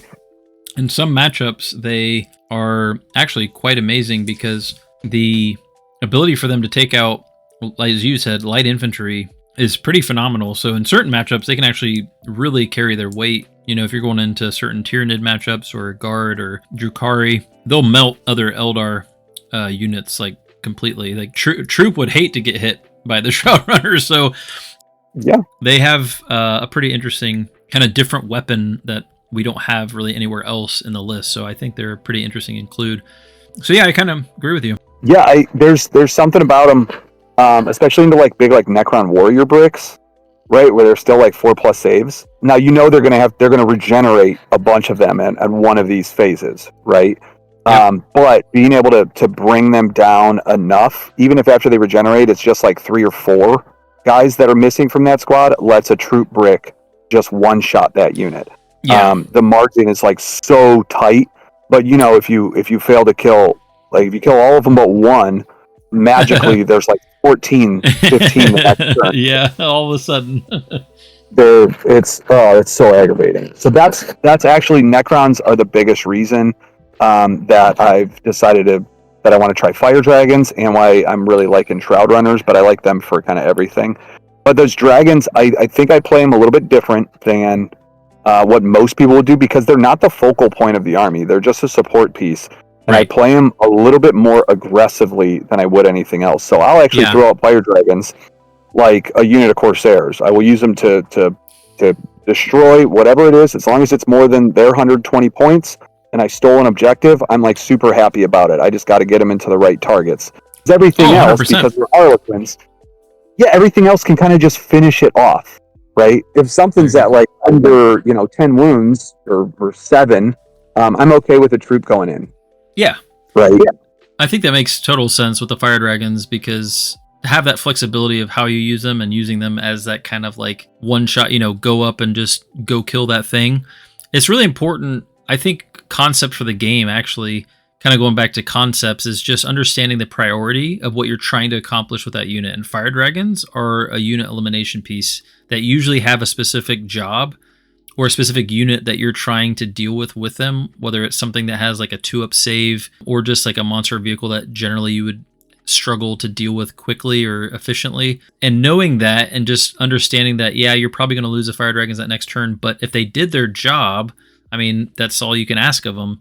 And in general, people have to be willing to do those efficient trades that way and not be afraid to lose the dragons, to make sure that they get their job done and get into that priority target. As long as they get that priority target, that's all you need. That's it. So I'm trying to think if there's any other elephant in the room. Well, that's the thing. I'm waiting for you to say it. Yeah, there's a common one that both of us, I think, have not been too impressed with, and that's Dark Reapers. This is just like a personal preference or whatever it is. I have no idea how people are finding success with the Dark Reapers. I just don't comprehend them. I understand that they're good. I'm sure if I played against someone who was playing Dark Reapers, I'd be like, those guys are busted. But every time I've tried to put them on the table, I'm like, I wish this was anything else. They just don't fit my play style. If that makes sense. So there are way better players out there than me. And they're all using Dark Reapers, so I'm going to take their word for it. I just don't have any ability to talk on it. Yeah, I've tried them over and over and over again, and they cause so many problems for me that I don't really understand the love so much for them either, outside of like Aspect Host that kind of gives them some rerolls for some more reliability. I understand that a little more. But to me, it kind of falls into that same problem that the Voidweaver does, and they feel like a unit that's there just to do a little bit of chip damage here and a little bit of chip damage there. And when you're trying to focus on target elimination, you don't really want that slow, kill a unit over time. Like, you want to delete it. And the Dark Reapers for me are like, they're going to do like 3 damage at a time. Like, just by the time you roll the dice, they only get 4 attacks if you're taking the Tempest launchers against, a harder target. By the time you roll your hits and you roll your wounds, you're usually like handing them like 2 saves. They save 1, you did 3 damage. And it's like, it's pretty much usually around that. Sometimes you just do 0 damage. A lot of times you just do 0 damage. And it's like, sure, they're going to be shooting over multiple turns, and that's where they get their value. But for me, and how I like to play, but also just the feel of how it feels like Harlequins want to play, I don't really understand them in the list for that reason. They just don't feel like they synergize with the idea of what the list is trying to do.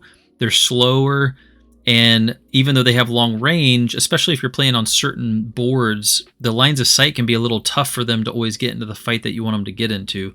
And we don't really have ways of maneuvering them with transports and things, and we can't teleport them like in Seer Council. And so for me, I just feel like the Tempest Launcher's value is not enough for me to want to take them, because I don't know about you, but I've tried the Tempest Launchers, and like the last game I took Dark Reapers, I took 2 units of them, and over the course of the entire game, they managed to kill a scout and a half, and I was just like, why did I? What were these for? I mean, yes, they'll do better into mirror matchups, and they have some places where they're going to do better. But I get the idea, some of the ideas behind them, screening out our backlines, sitting in our backlines and screening while they're still applying some damage. I understand that that's a part of their play. But in general, I just feel like I would rather put my points into these other things, like we've already talked about. For 5 more points, I'm getting Hawks, and I just feel like the value I get of Hawks actually being a part of the game, move blocking, contesting, doing mortal wounds, just getting in there, being a problem. I like that so much more than a unit that's sitting back and barely doing any damage, or at least it takes it like 4 or 5 rounds before it actually does the damage that it needs to do for its points. But that's just kind of, I don't know. I've not been real impressed with it. I just don't think it matches my play style. Yeah, I think the same for me. That's how it is. I'm only saying this because I don't want to get canceled from the Warhammer community for waging war on Dark Reapers. But no, I don't get them on that. But I think when you initially look at this detachment, there's a lot of things that kind of stand out, and one of them is, oh my gosh, what happens if we give everyone critical 5s with sustained hits? And Lycus turns into this oh, this unit looks like it's going to be incredible. Yeah. But it ends up just being a little too expensive. I mean, you're talking 240 points for that unit. Yeah. That's to be utilized as a buff piece, even though it does some solid damage as well. It doesn't do more damage to a unit than Lycus and those warp spiders don't do more damage than a troop master unit getting out of a falcon. No, absolutely not. So and it's 1 unit with 6 wounds for the warp spiders, and then whatever Lycus has 5. Yeah. Right. Versus 12 on a falcon, and another 9 from the troop. So it's just it feels like a rough point sink, but I get it. If you love Lycus, that's awesome. It just seems like too many points for what I want to be doing. But there's another unit that gives the literally exact same results as Lycus's buff. Basically, yeah. And I think to stay on Lycus for just a second, because I use her all the time in Seer Council. Oh. She was one of my I loved using her because she synergized so well with that army, because if you're teleporting a unit across the board, she can teleport over there with them and support them, and she just had that mobility with the rest of the army, felt so good. But in this detachment, I tried her out early, and I think you're exactly right. She's just too expensive, and her buff isn't really going to the right place. So Lycus usually likes to shoot the thing that she's charging into. But if you're shooting something that she's charging into, you probably are hopefully going to be killing it. And you're usually not trying to charge into the same thing that a troop is charging into, because the troop should be killing the thing that they're charging into. And so it's hard to actually get her buff in the right place. And if you don't charge her in, then she's really close, because she only has a 12-inch range. And she is probably going to be focused on by your opponent pretty quickly if you just moved her up to shoot and get that buff. And so she gets to be this weird kind of she's okay, but she still kind of wants to do her own thing, in which case she's not really supporting the rest of the army like you would think she would. She's just kind of going and deleting her own little pockets of things that she's good at killing. You can use her, and I wouldn't say that you could build a list where can come along, but I think now that they increase her cost, she's getting to a place where I do think you're better off spending your points elsewhere. And I think with her and the spiders going to a 240 point unit, that's another brick of a unit that is lowering our minimum size unit kind of idea and lowering our activation count in a way that we don't want. We have enough other bricks, with our troop masters and troop with a vehicle, with a transport, that we don't need too many more of those 200-ish point bricks of things. And I think she's just one of them that we can do better without. So I think with Lycus, that's the case. And then Eldrad, I love the extra CP, but that +1 to wound is actually pretty not amazing for us, because we kind of have that already. Yeah. The +1 to wound is a little redundant for a lot of our units. And so I think Eldrad's also one. I thought he was going to be really helpful and really good. And it's not that he was terrible, but again, his cost going up if you start to play this detachment enough, I think you get a good feel for the CP generation and what you need, what's important for you to spend CP on, to the point where we don't really need his extra CP necessarily. Like it's not vital that we have it. And so for me, Eldrad's another one of those that seemed at first glance to be like, oh, this is gonna be great. It'll give me the CP to do the grenades, all the grenades I want, the reactive moves I want, all this stuff. And then he'd get the +1 to wound, that'll be good. And it does help the fusion pistols, sure. But like in general, though, I think the problem is that redundancy, where the Troupe are generally going to have +1 to wound anyways. And so his buff is not as meaningful in this detachment as it is elsewhere in the game. So I think Eldrad's a little bit of a overcosted piece for us as well, unfortunately. I'm 100%. Oh, no, that's it. I mean, he's 120 points. If you want to put him in Storm Guardians, it's 230 points. It's this big brick. Oh, it's cool. It's good for kind of stealing the late game and some, different portions. It's just not the style of game I want to be playing. Yeah. And the +1 to wound just doesn't come up to be that relevant. So that's it for me. We have so many ways of sneaking damage through in mortal wounds and devs where we don't have to worry about +1 to wound on like our fusion pistols as much as you might think. No, I agree.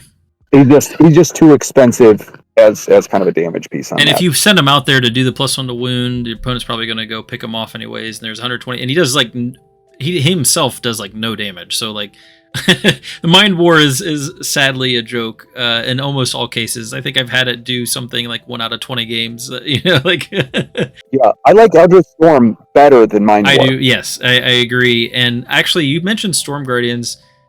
Real quickly, I actually think Storm Guardians are fine. I don't think it's like an important take or something you have to. I did forget about them. I was taking them into my earlier list. I've kind of went to Rangers so I could fit more other things, but I think Storm Guardians are fine. They do a decent job screening out. They're a bunch of OC you can throw later in the game to go attack objectives with and sticky your home objective. It's good enough just to throw 5 Rangers on your home objective and get those extra 55 points into something else.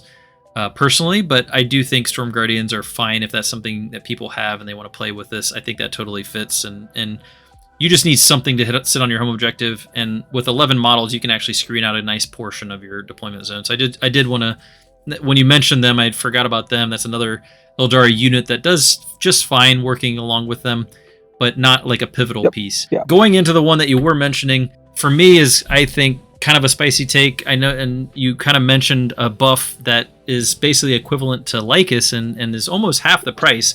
But the Farseer is a very interesting utility piece that you can bring into the Harlequins. And I've been testing her out for a couple weeks and gotten some games with her.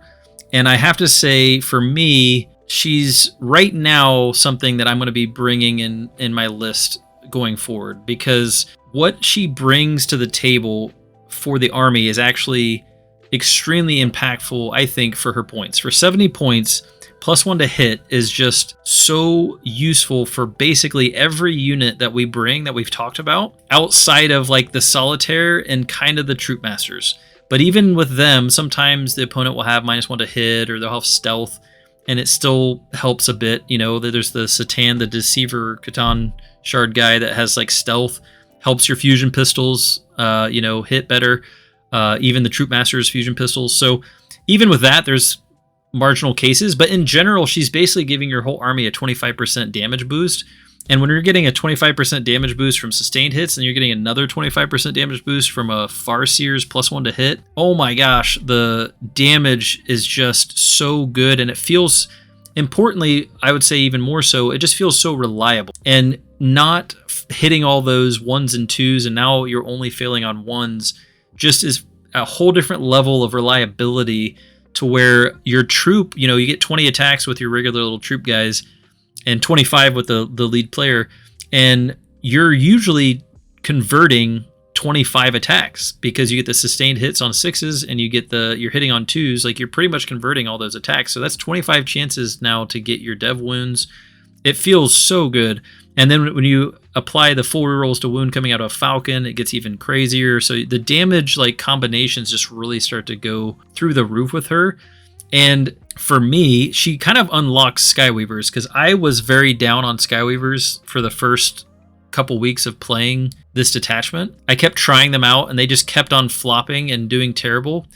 But with the Farseer, she pushes the average damage of Skyweavers since shooting against a vehicle to 12. And that's just such a huge breakpoint to average. But also, importantly, she brings their damage of 9 to a greater than 80% reliability, which to me 80% is kind of that place where I start to feel like I can generally rely on it. It's pretty cool to look when you look at the math behind it. Basically, you're doing 6 damage goes to like 95%, 9 damage is like 81 or so, and then 12 is like 60. Like, that's so good into vehicles that the Skyweavers all of a sudden just really turn on. And of course, you can always blow something up and do 18 mortal wounds to it with the Skyweavers. But just, I've noticed ever since I've brought the Farseer, I've been so much happier with the Skyweavers, and it's part of the reason I pushed them from 2 to 4. And I've been absolutely, loving that buff for them because it helps them in shooting, it helps them in melee, helps your Troupes fusion pistols to hit on 2s. So now you get even more chances to wound the monsters on 5-ups and things. So in general, the buff for me has been an incredible include in the detachment. So that's been my experience with her. Highly recommend people try her out because I've been very happy with her. Just to run by herself and just to pop her out and give her that +1 to hit, 18 inches away. She can do Eldritch Storm still. Absolutely fantastic for 70 points. Yeah, and no one wants to waste an activation trying to bring it down.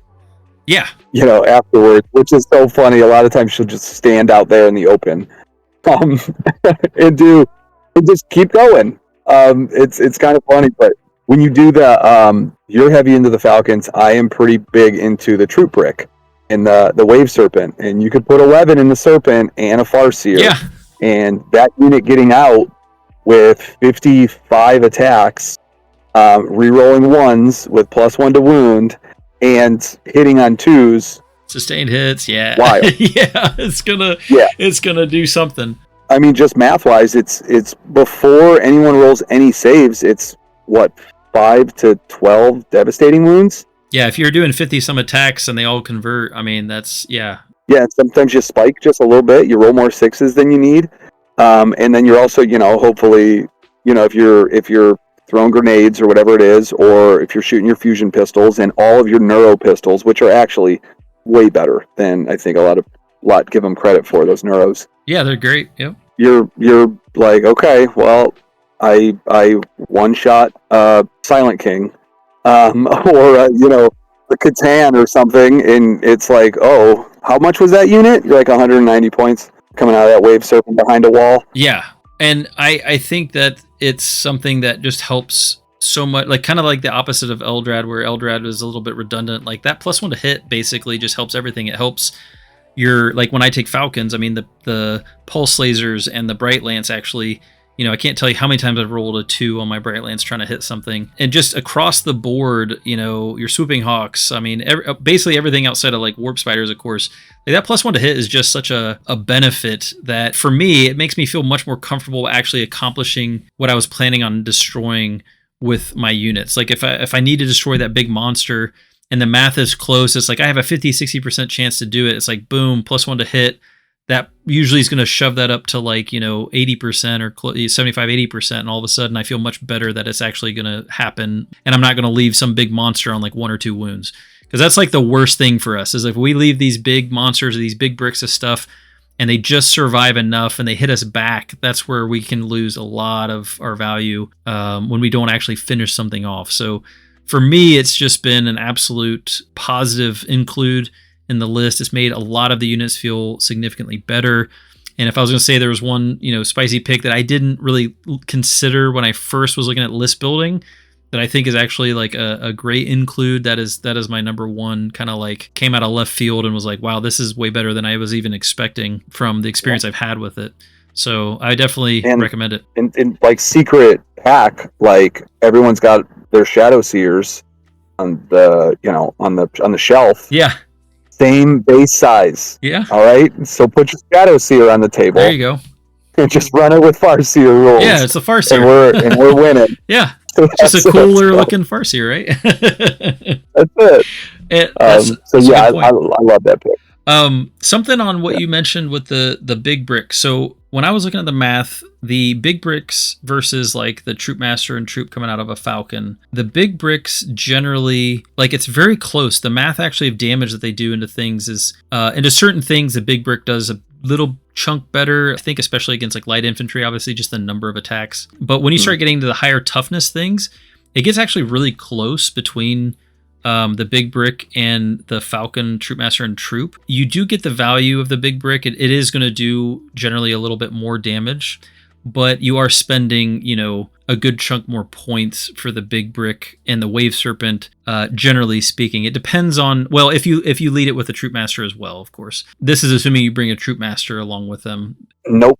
So when I did it with the Troop Master, the only reason I liked it with the Troop Master, and I could see why you wouldn't have to, it was just that built-in 6-inch pile-in. But you could, of course, always use a token to do it anyways, just to make sure you're getting all those models into the fight, basically. But, you know, we have a 6-inch token, so I could definitely see that not being a necessary inclusion there. And you don't really need his damage because they absolutely will shred without the Troop Master leading them. So that makes total sense. The 11-man unit to me is like, I would never run the like 11-man in a Wave Serpent over running 3 Troop Masters in 5-man squads, right? But I run that unit and I basically just look at it as my 4th Troop Master unit. Yeah. It is very similar damage into certain, like, you know, a good amount of things. Yep, that's all I'm kind of doing with it. And, you know, the Wave Serpent is sneaky durable with its minus 1 to wound, and like that 13 wounds, right? A lot of times, you know, it's either doing an action or sometimes it just sits on the mid board, or like your brick goes and challenges something in, you know, the early portion or in the mid board. Maybe you wipe it, you're close to the Wave Serpent, then you can reactive move back into it. Yeah. If your opponent tries to come up, or if they like fall back from you, it's really good. Or they shoot it. A lot of armies like don't have the ability to completely wipe that brick immediately in like one activation. Just 4 up invulns are kind of wild.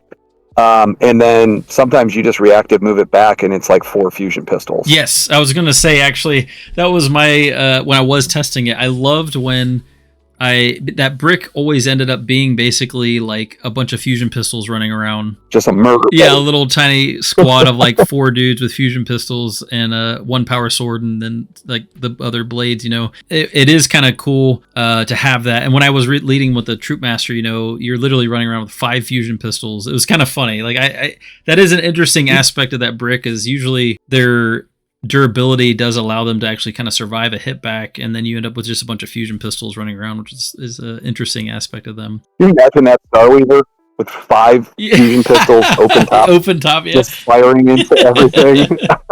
Not having to worry about Overwatch because, you know, nobody overwatches Starweavers, of course. Yeah, so as far as Aeldari units, though, I think that's pretty much like the general like ones that you want to look at for supporting the Harlequins.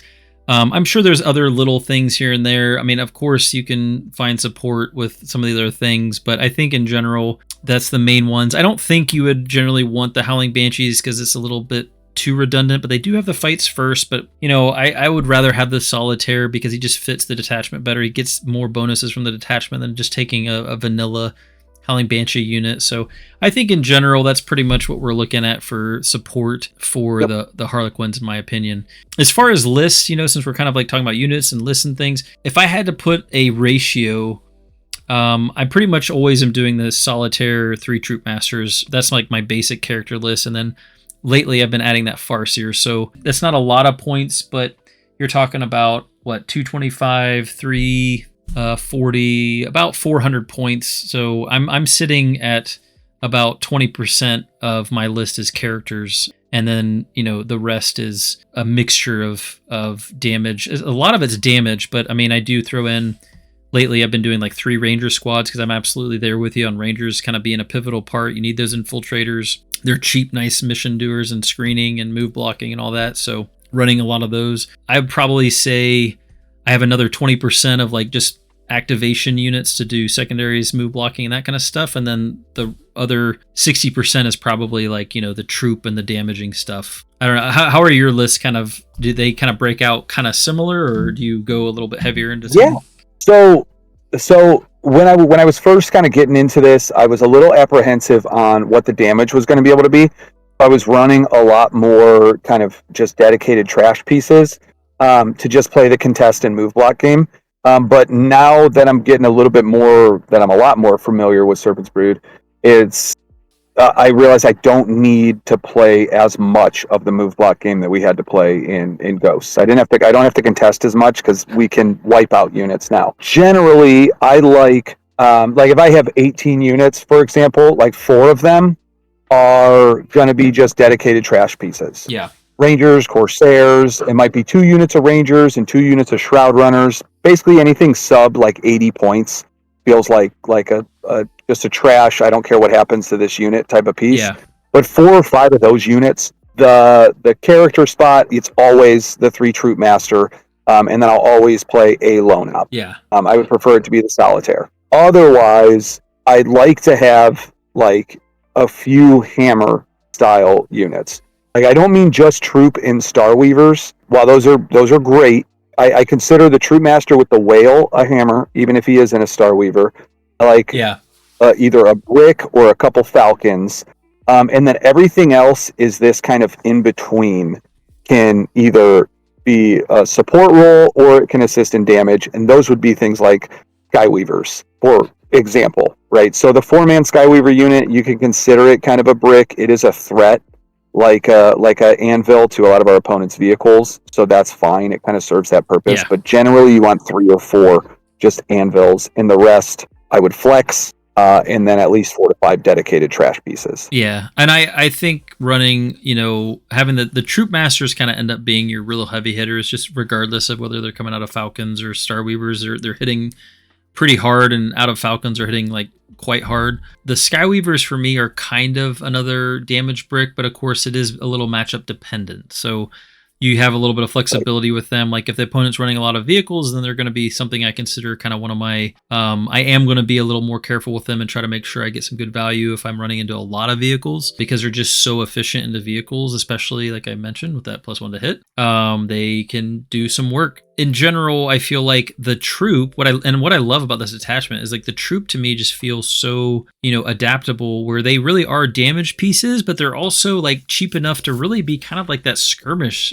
style unit. I mean, they're only 85 points and they do so much damage for 85 points that you can really use them in different ways. You can kind of hold them back. Like sometimes I'll hold them back and send my Warp Spider up forward first and my Swooping Hawks, and I'll lose them before I send in my vanilla Troop. It really just kind of depends on what the opponent's putting forward, and that's why I kind of like having a mixture of some different units that kind of like do better into certain types of targets than others. And so having that Troop be able to go in on the follow-up with even just 85 points, and they'll often like really hit up, and they'll kill stuff that's 120 points, 130 points like by themselves. It's just really nice to have that kind of flexibility from our main unit, our main battle line unit. So I love that fact and kind of aspect about this detachment. Yep, 6 of them, every 6 units. Yeah, I think so. Every time, and those are kind of the units I mean. Like, just be in that flex of just do whatever they want to do, whatever you need them to do, because they can just do it.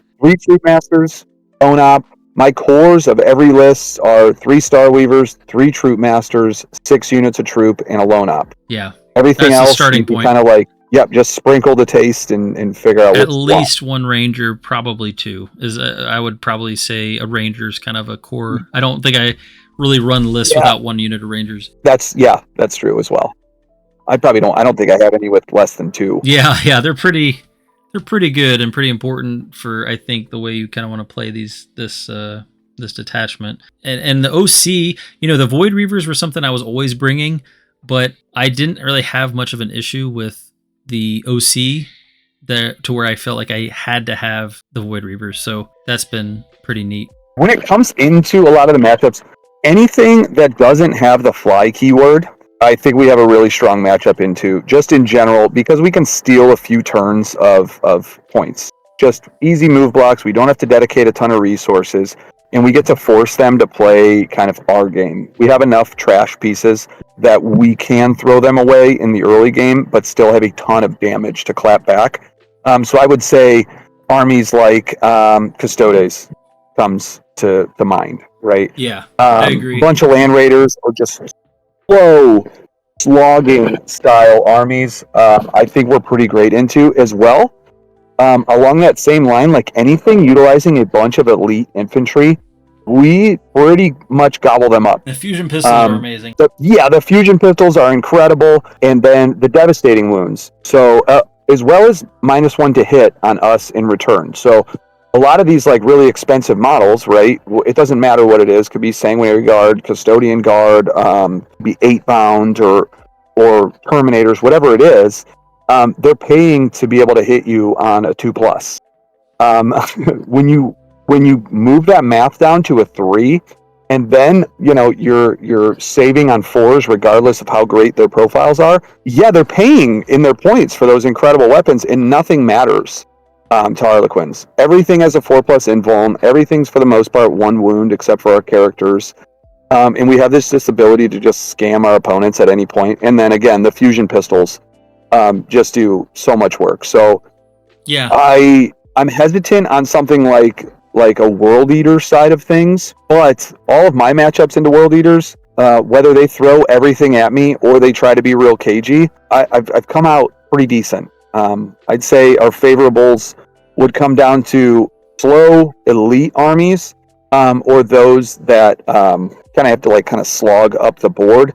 I agree. I mean, I think the elite infantry, kind of like what you're saying, they're paying for everything that is like the opposite of what is a problem for us. So like you said, they're paying to hit on 2s, or they're paying for extra strength or extra AP or extra damage. We're only 1 wound. We're saving on 4-ups regardless of what they do. And we really, we can do the -1 to hit, so we can make it even more annoying for them. And when you also look on the flip side, us doing damage, our fusion pistols are like perfect and just almost guarantee that we melt them. We're often wounding them on, 2s or 3s. And then our dev wounds, a lot of them have 4-up invulns, and our dev wounds just cut right through 4-up invulns. So we're basically like the perfect anti-elite infantry that, it doesn't get much better than Troupe. Any army that is relying on just single phase damage, specifically melee, we do very, very well into. Those Starweavers are out of this world MVPs.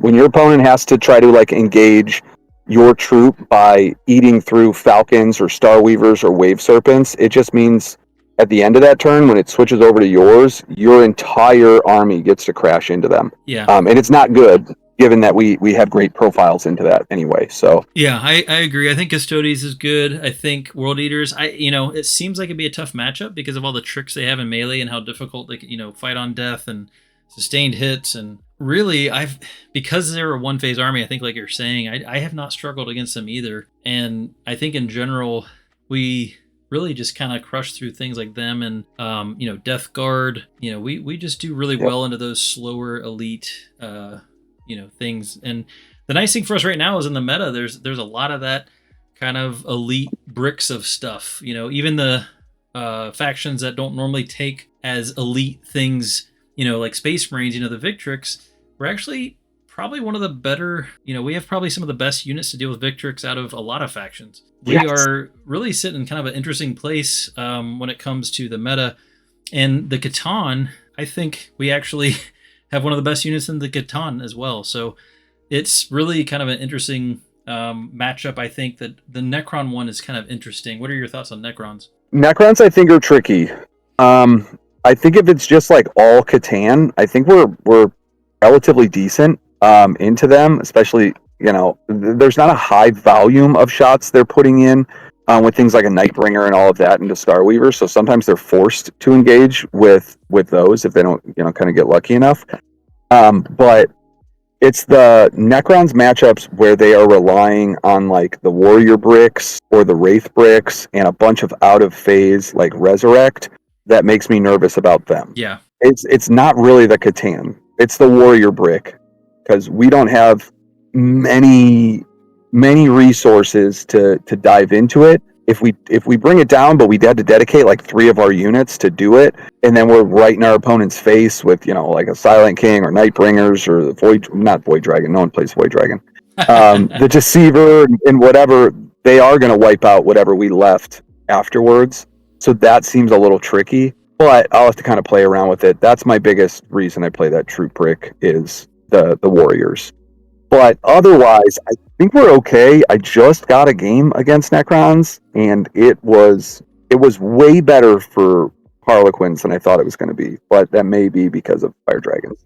We'll see what happens. I will say that my experience with Necrons has been pretty good so far. I have not felt like I've had too much struggle because the Troupe are just unique in dealing with, you know, even Wraith bricks. Like, we're relatively good at dealing with Wraith bricks, and what I love doing actually is running a Troupe Master and Troupe into a Wraith brick, and if I'm not going to kill it like it's a full 6 Wraiths, I'll make sure I assassinate that Technomancer with the Troupe Master, because he does it pretty reliably. And then I'll also send the Solitaire into another one and assassinate another. If they bring 2, you know, I'll kill both Technomancers, probably kill a few Wraith, or several of the Wraith. I think you can usually get probably 2 to 3 Wraith killed as well, just with the Troupe Master and Troupe, if I don't have the resources to actually just fully take it out.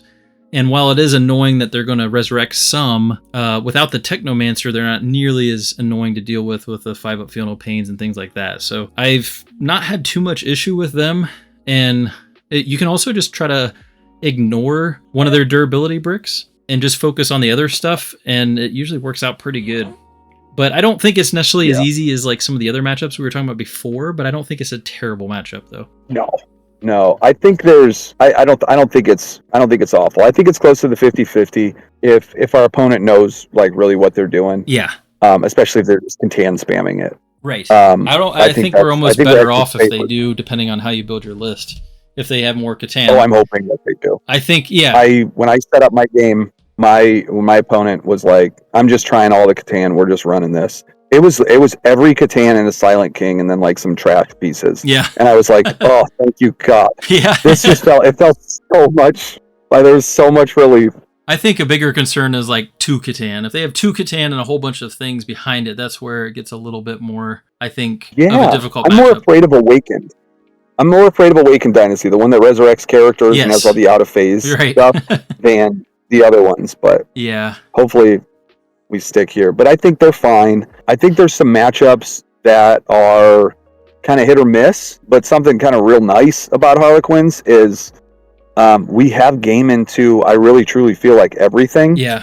Just because all of our units can do everything. So as long as you have like the right plan and the dice don't go just wild on you, you at least got a shot. Like Space Marines, it is night and day when you play against like Ultramarines players. Some of them you're like, oh my gosh, Ultramarines are so easy to beat. And then other matchups you're like, this is the most broken army in the game. Yeah. It just depends on what your opponent's doing. So that one's skill dependent, for sure. Yeah. I would say. Yep, I think. Do you have any others that you're just like skill dependent? So I think there's several Space Marine ones that can kind of be skill dependent, mainly the Ultramarines. You know, Sisters is kind of a weird one. It really depends on how they build their list. Sisters can kind of be funky because of their ability to build kind of similar how do we do with some decent MSU and just a lot of trash, and they can kind of match us a little bit in that way, but they still do enough damage to us that it can be a little scary and hairy depending on how, you know, your skirmishes went. But I don't think it's like a bad matchup. I think it is kind of closer to that skill matchup. I think that's, probably similar to like Aeldari and Drukhari and all of that. We're kind of all trying to do the same thing. Yeah. Does that make sense? Any army that's pretty much trying to do what we're doing? Yeah, it's going to be skill matchup, probably. Those are the toughest ones. I like being the one doing what I'm doing, and my opponent has to work around it. So I've not had a chance to fight into Emperor's Children. I've heard a lot of people say that that's a really tough matchup. I've played against it with Seer Council, and it was difficult, not terrible with Seer Council, but I could see where maybe in this detachment it might be even a slightly more difficult because Seer Council has some like reactive dev wounds and a few aspects to it that makes some of that matchup a little bit easier.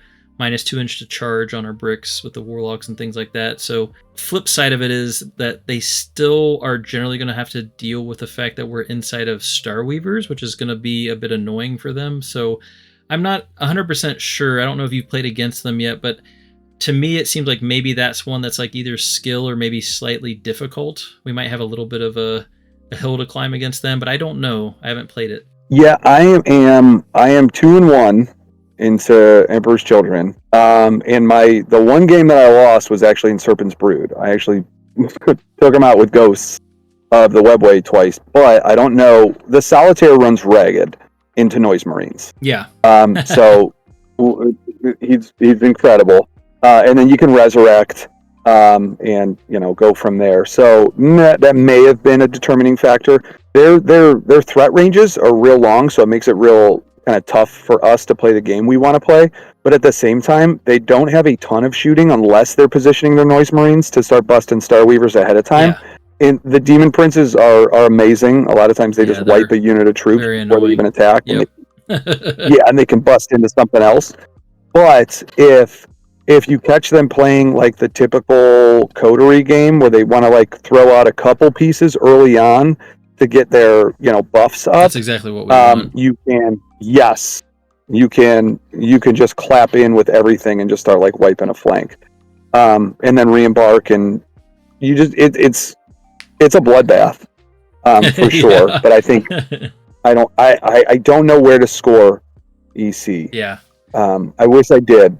I've been up and down in it, so okay. I think it's going to come down to how well your opponent is in that. And the other one that I would say is possibly a bad matchup for us. If I had to say one that theoretically, again, I haven't played this or against it yet. I haven't had a chance to, just hasn't worked out. But I feel like probably one of our worst matchups, but I'm guessing is Astra Militarum, especially since they're kind of already probably one of the best factions in the game right now anyways.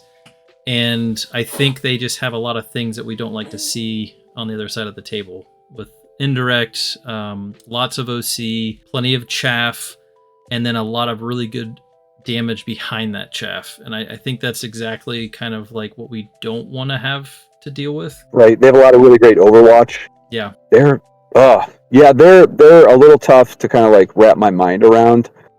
If they play like a traditional game, they're going to throw trash on objectives. Then we just play our game and, kind of play the angles. That's okay. But now with like, I've seen a bunch of them running like a ton of Rough Riders. Yeah. With really good threat ranges. They have Bullgrin sitting there.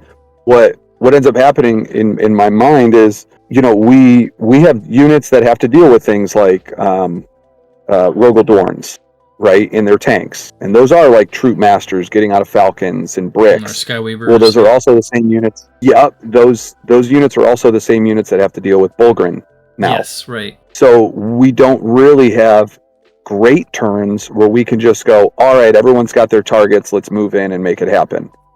Yeah. We can't be popping transports and trying to wipe Bullgrin and Rogaldorns and all of that.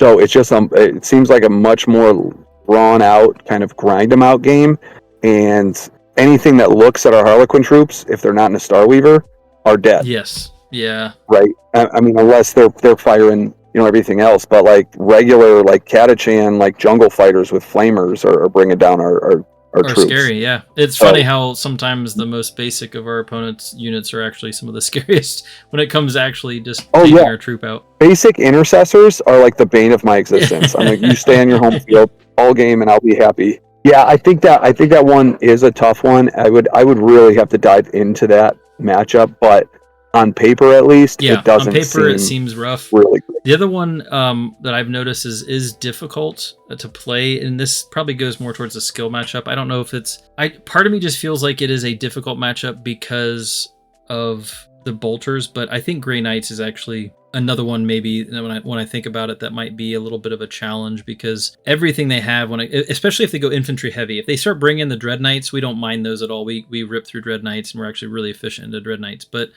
the 2-up saves do put us in a weird spot where we're not quite killing the 5-mans as reliably with our troop, like our vanilla troop, right? Because of the extra armor they have.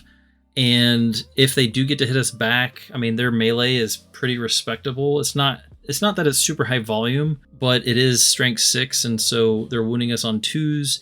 And the one detachment that pretty much everybody takes, they get tons of rerolls, so they're very consistent when they hit us back. And the bolters are also very consistent bolters, because they're usually rerolling like all their hits with their bolters and then wounding us on 3s. And so since we don't get any better saves than 4-ups, they can absolutely just, even their 5-man basic like strike squad can just shoot and murder a troop unit like easy. And so it's really tough when they can just move up, and if they get line of sight and shoot our troop, they can just wipe it out with 120, 115, 120 point unit just in shooting. And if they charge something else, and since they're strength 6 with AP, they are even still a bit of a threat to our vehicles, and they'll melee down a Starweaver no problem. So it's definitely a bit rough, and since they can uppy downy and appear all sorts of different places, they can get some nasty angles where they might be able to get multiple shots into different units. So I think Grey Knights can be tough, even though they are kind of on the elite infantry side of things. It's just like they're also extremely efficient at killing us. It's more efficient than most elite infantry, just because they're storm bolters. They just, all of them getting 4 shots each is just kind of crazy. It's kind of like the intercessors, like you're saying. It's just kind of like having a whole army where you have intercessors shooting on top of everything else. Yeah, they're efficient into us like we're efficient into like Catan. Yeah, right. That's pretty close. Yeah, it's pretty tough. Everything gets wild. I think Death Watch is probably something along that line as well. Just a lot of repositioning, good angles, flamers, some indirect. Any army that does that, that has access to like a 6-inch deep strike or something like that. It makes it a little bit tough for us. GSC is probably a tough one. Yeah. My game plan into any of these type of armies is I just send it. I'm like, I don't have the patience to figure out what you can do and what you can't do. And, I know that they don't have a high damage cap, right? But if you allow them to whittle you away, they will. My whole thing is I'm going to give you these targets and make you deal with them. And then I'm going to just smash you with everything afterwards and hope I walk out the victor. Sometimes it works. And they're just like, I don't know what happened. And other times I get hosed and I, cry in the shower. Well, and that uppy downy is just such a good counter to how our normal style of play is, like we talked about earlier, where we kind of want to delete one side of the board, and then the opponent just can't really get their army into us. Where those uppy downy armies, they just go up and then they come back down and they're right there on that side of the board again. And so we can never really truly get kind of like a safe zone. And I think that's kind of what makes it a little, definitely more of a skill matchup at least, or a challenging matchup, is those uppy downy things that we don't really particularly like to see. Yeah. Definitely tests out our screening, that's for sure. Okay, so that's kind of like matchups. We do primary and secondary pretty well. I think a lot of people struggle more with doing primary than the secondaries, because usually we have enough activations where secondaries aren't too difficult. But as far as primary, I think that's where people struggle. But we've kind of talked about it a bit as far as like the way to deal with that, and it's really a matter of move blocking, getting good value out of our move blocks and our solitaire or whatever we're taking for lone op, and just trying to make sure that our opponent can't interact with our unit that's on an objective. That's really one of the best ways we score primary. Sometimes you're going to have a bit of a lower scoring game if you can't move block your opponent, or at least you're probably going to wait to score till more towards the end. In my experience, like a lot of times it'll be a little bit low scoring the first couple turns, because we do kind of struggle if we're not able to set up the move blocks or they get to go first. We may not be able to score early primary very well. But if you're playing, I feel like the matchup correctly and taking out the right targets of your opponent, you should start being able to score primary, at least turns, 3, 4, and 5 should start to look better. Yeah, absolutely. I'm actually, so it's shameless plug here. I have like a video queued up on specifically like how we score primary as Harlequins. So awesome. I'll kind of try to get into that. But it is, we do very well scoring primary as long as you're engaging appropriately. The lone op's a big deal. with that and the move blocks. But otherwise, I mean, sometimes you just got to play the game that's given to you, and your opponent says, neither of us are going to score primary for the whole game, and that's what you do. Fortunately, we have an ability to kind of come back. So yeah, I think we really do often have a good end game between our speed and our ability to stay lethal throughout the whole the entire game. Yeah, just saving a little bit of OC for the last couple turns makes a big deal. That's not bad. Secondaries are. I've never played an army that was better at secondaries than the Harlequins right now. Yeah, we have so many pieces that to do actions, everything. Nothing like just because of the nature of the army, you're never like, oh, I really need all of these units to go do this specific thing. A lot of times you're like, I could probably leave one back. Yeah. I'd like to score cleanse on this thing. Right. So. And we have, I mean, really, Skyweavers, their damage is low enough that if I have to use them for secondary, I'm not usually too upset about it. The 6 shuriken cannon shots they have, I mean, not that they're not helpful, but they're usually not, necessary. They're not. They're not that helpful. No. Most of the time they're not. They're really not. No, most of the time they're not. We're being nice here. Yeah, the Skyweavers, they do so many actions just nonstop, so they're pretty good with that. If I had to summarize a couple things about units, I think that the Solitaire is something that you should take, because like you said, I think Lone Op's important in this, and he gets a lot of the benefits of the detachment. I do think the Skyweavers are worth taking now, especially when you take a Farseer, and I think they help us control the board a bit, so I think that's a unit that we are probably going to want to have one of at least. And I think one of feels good because you don't want to put too much into anti-vehicle tech. We want to stay flexible. And then I think the Farseer is also a good, kind of spicy take. And I feel like those are some of the units that a lot of people are questioning right now, whether they need to be taken in the competitive list. But I really think that all 3 are actually very viable in a competitive list, and I would even recommend all 3 of them in most competitive lists. If I was, building one, like my current one right now has all 3 of those units in it.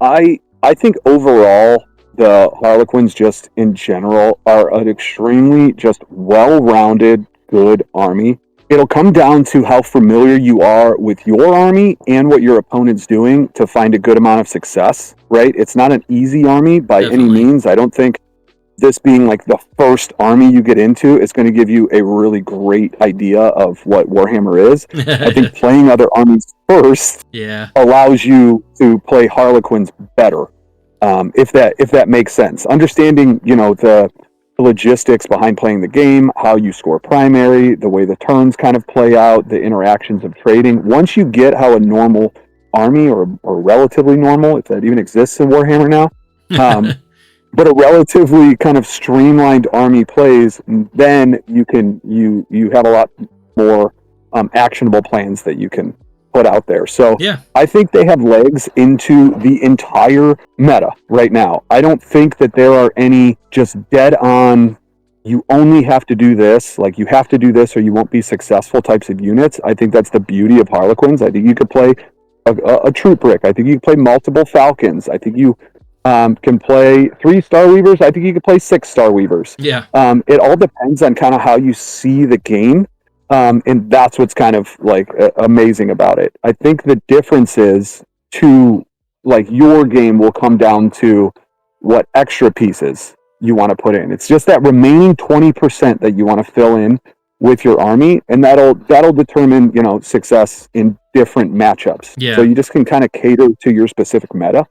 But overall, I think Serpent's Brood is amazing. I think it's way better than anyone gave it credit for, or is still giving it credit for. I think you catch your opponent off guard, you catch yourself a couple free wins, which is not fun for them.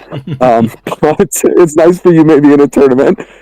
And it's just kind of a catch-all comer list. Yeah. Or army. Bring a bunch of troop, bring a bunch of transports, and just kind of go have a good time. And you can finally play the game, which is nice. After all of 10th edition, struggling to make Harlequins work, we finally get it with 6 months remaining?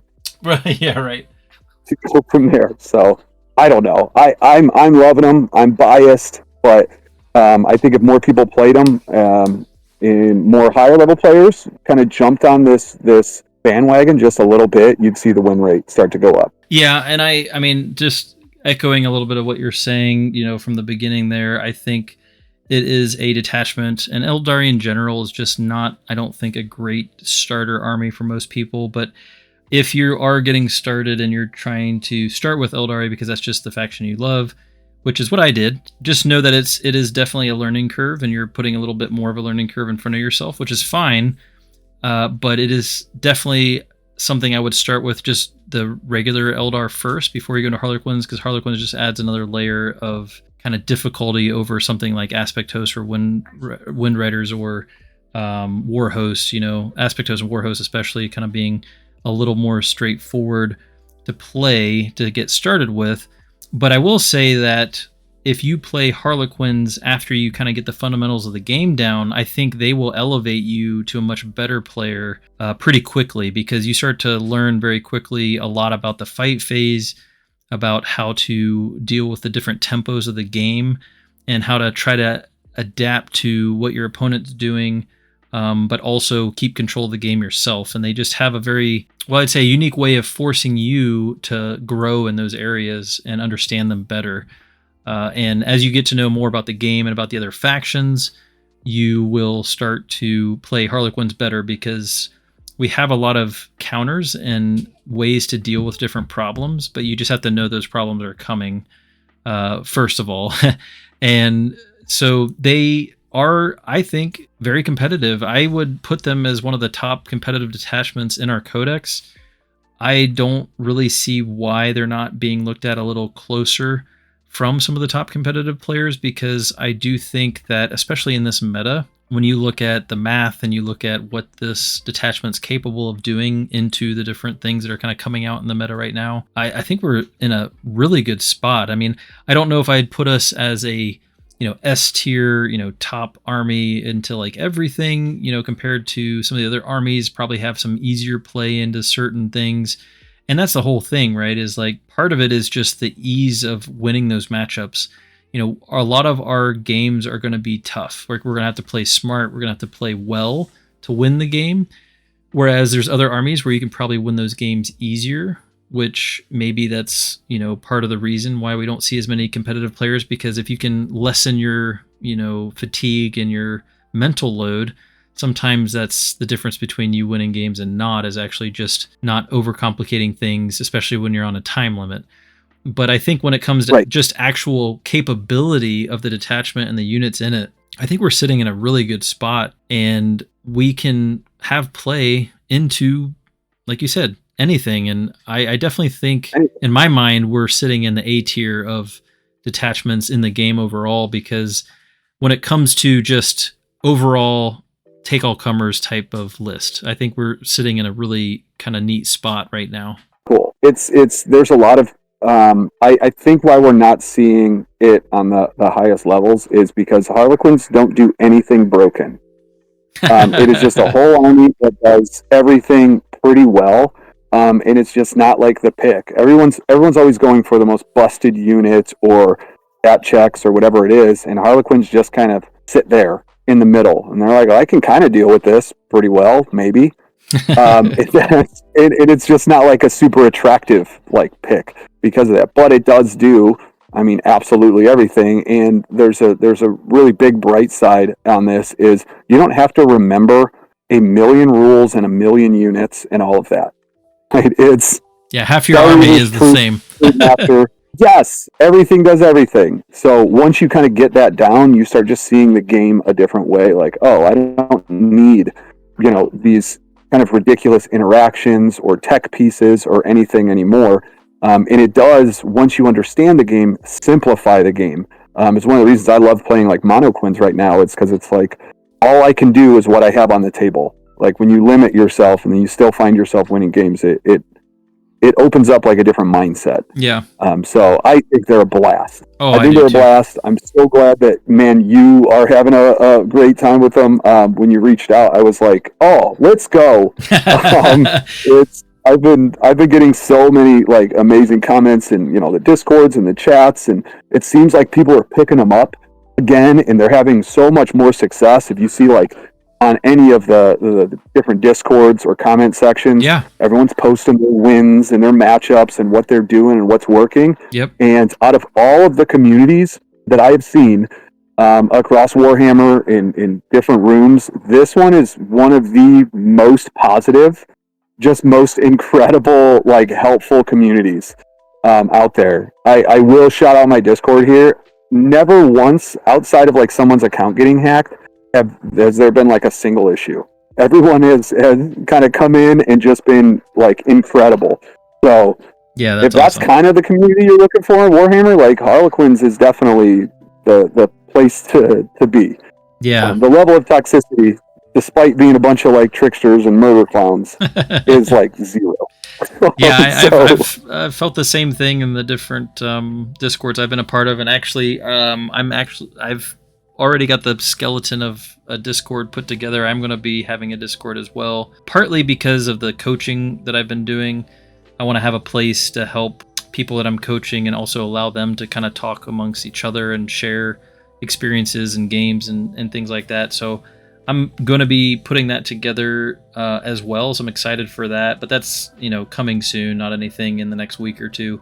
But it's definitely something I want, and to help with the people that are kind of like watching these competitive videos. But I definitely agree with you that the different Aeldari and especially Harlequin, the community in general, the people that play it and talk on the Discord have been really helpful. It's I've never had any issues, and people are constantly there asking questions and talking to each other about, how to improve on certain things, and just a lot of, like you said, positivity. And it's always fun to have that experience over a whole bunch of negativity and people trying to cause problems. So 100% have seen that as well. And your Discord's been a lot of fun to interact with. The people on there have been super nice and a lot of fun to bounce ideas off of. So it's definitely something that I think people, if you're not hooked into that, I think you get a lot of value from joining Discord channels and talking to people about anything from painting models to playing the game. You get a lot of really cool people talking to you, giving recommendations, and some really good experiences that you'll hear about on those Discord channels. So definitely check them out. Yeah. Well, thanks. I appreciate it. Well, look, yeah, but I appreciate you coming or doing this, because wanting to talk more about it. I've been absolutely loving playing Serpent's Brood. I mean, it's definitely the most fun I've had since I started playing Seer Council when the Codex came out. Seer Council was like what I absolutely gravitated towards right away when the Codex came out, when I read through the rules and just what I wanted. And then when Serpent's Brood came out, I was like, oh, this might be it, because I've always loved Harlequins. I just didn't get the feeling that I wanted out of Ghosts. And since playing Serpent's Brood, it's like right there, and I've been absolutely loving it. And I never thought I would, when I was first trying out Serpent's Brood, I didn't think I was ever going to come close to enjoying it or thinking it was as competitive as Seer Council. And part of that is just my experience with Seer Council. I played so many games of Seer Council. I was just like, well, it's going to be hard for me to kind of match how I'm doing. But I got to say, the matchups and just the way Harlequins feel right now with the damage output that we have and our adaptability into different matchups.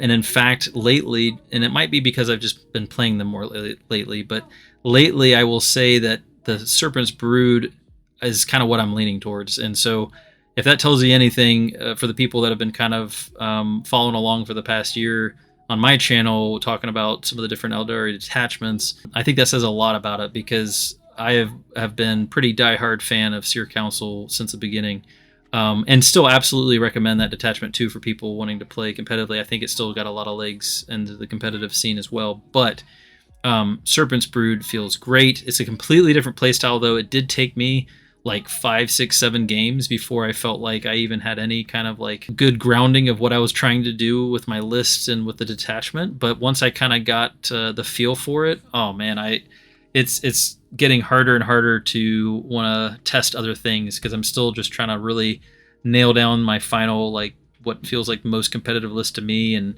like you said, though, it's hard because there's so many good options and there's a lot of different ways to play it. So I think it's a great way to explore Aeldari and the Harlequins in general, and you can try out all sorts. I even took one list with the Avatar of Cain, and it actually had a lot more synergy than people might think. I mean, getting those extra +1 inches to advances and charges, I mean, that works. Yep. We have advance and charge, and going into monsters and other things, he brings some durability. It's a little different. You got to play a little differently, but it was a lot of fun, and it still it's fun. You can do works. You can do whatever you want in Harlequins for the most part. You have your core strategies and your core. Yeah, I think you got to have that core. Yeah, but then you could just play around. It's just fun. It's engaging. You can try different lists. I mean, every match, there's different ways to play it. I think they did a really, really great job. Again, it's not like the super spicy pick. It's not doing anything broken, but it's just a really great way to have a good time and honestly just get better at Warhammer. So, and I think that's part of what makes it interesting to me, and the difference I felt coming from playing some of the other Aeldari stuff is, now that you mentioned that, I have had a lot less of people complaining about my rules, because they're not like, oh, you just teleported across the map with fire dragons and killed my vehicle. That's crazy. That's broken. Or whatever other, Lycus teleporting across and doing something.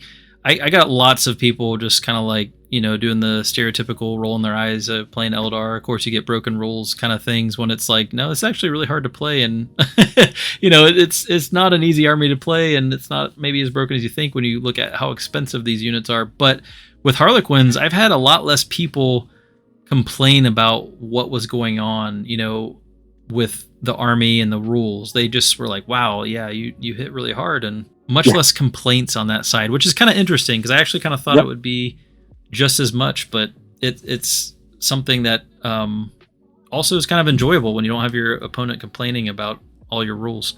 Yep, it's just fun. It's just a good time. So yeah. Well, thanks again for coming on and talking with me. I really was glad when you said you were up for it, because I was, again, just of all the people I could think of that wanted to talk to about this detachment and has a lot of experience with it, you were definitely the one that I wanted to bounce ideas off of and just talk about the detachment with, so that people could kind of get ideas of what to maybe start doing if you're interested in the detachment. And if you are interested, like he said, Exile, check out his Discord, check out his channel, go look at his battle reports. You can definitely get some great ideas just watching his battle reports to give you some ideas of how to start playing them and kind of how to position and all those kind of things. So definitely go check that stuff out. And thanks again for coming and talking. Really enjoyed it, and I hope everybody else did too. And I look forward to talking to you more in the future as we continue to see what GW does for us, with the Harlequins in the near future coming up to 11th. Right on. Well, absolutely, man. It's my pleasure. I'll talk Harlequins anytime. Awesome. All right, and that's a wrap. Thank you so much for listening. If you made it this far, appreciate your attention. I hope this was valuable to those of you that were listening. Always trying to find ways to bring different types of content and value to the Aeldari community. I want to give a big thank you to Exile for agreeing to come on and have the conversation. I've been excited to do a collaboration with another YouTuber, and I felt like this was a great topic to bring in somebody who has been doing a lot of content and has a lot of experience with the Harlequins. If this is something that you guys like, let me know in the comments. It's definitely something new I haven't tried before, but I wanted to see what some real long form conversational content would be like, and if people would like it. Would love to get any kind of feedback if we can make it any better, and I hope you found some value in that, or maybe learned something new. If you did and you'd like to support the channel, of course, subscribing and giving that thumbs up always helps. And if you're looking to do more, of course, we have the Patreon in the description. And if you're interested in doing some coaching for some more personalized one-on-one help, check out my website, nightguysgaming.com. It's also in the description if you're interested in doing some coaching. I want to give a big thanks to Exile for coming on and having the conversation. I had a wonderful time talking with him. He was a lot of fun. He's a guy with a lot of energy, and I was very excited when he agreed to have the conversation. I look forward to doing more talks with him in the future, and maybe some of the comments will help guide how we can make it even more informational or better for the community. I'd love to hear feedback in the comments below. Be looking forward to some of the battle reports we'll be doing. I'm definitely going to be doing some more Serpent's Brood content. Also looking at getting in some games with the new Corsair detachments. Let me know what you guys want to see going forward, and I would love to get that content out for you. I look forward to talking to you guys in the next video. We'll talk to you then. Thanks again for listening.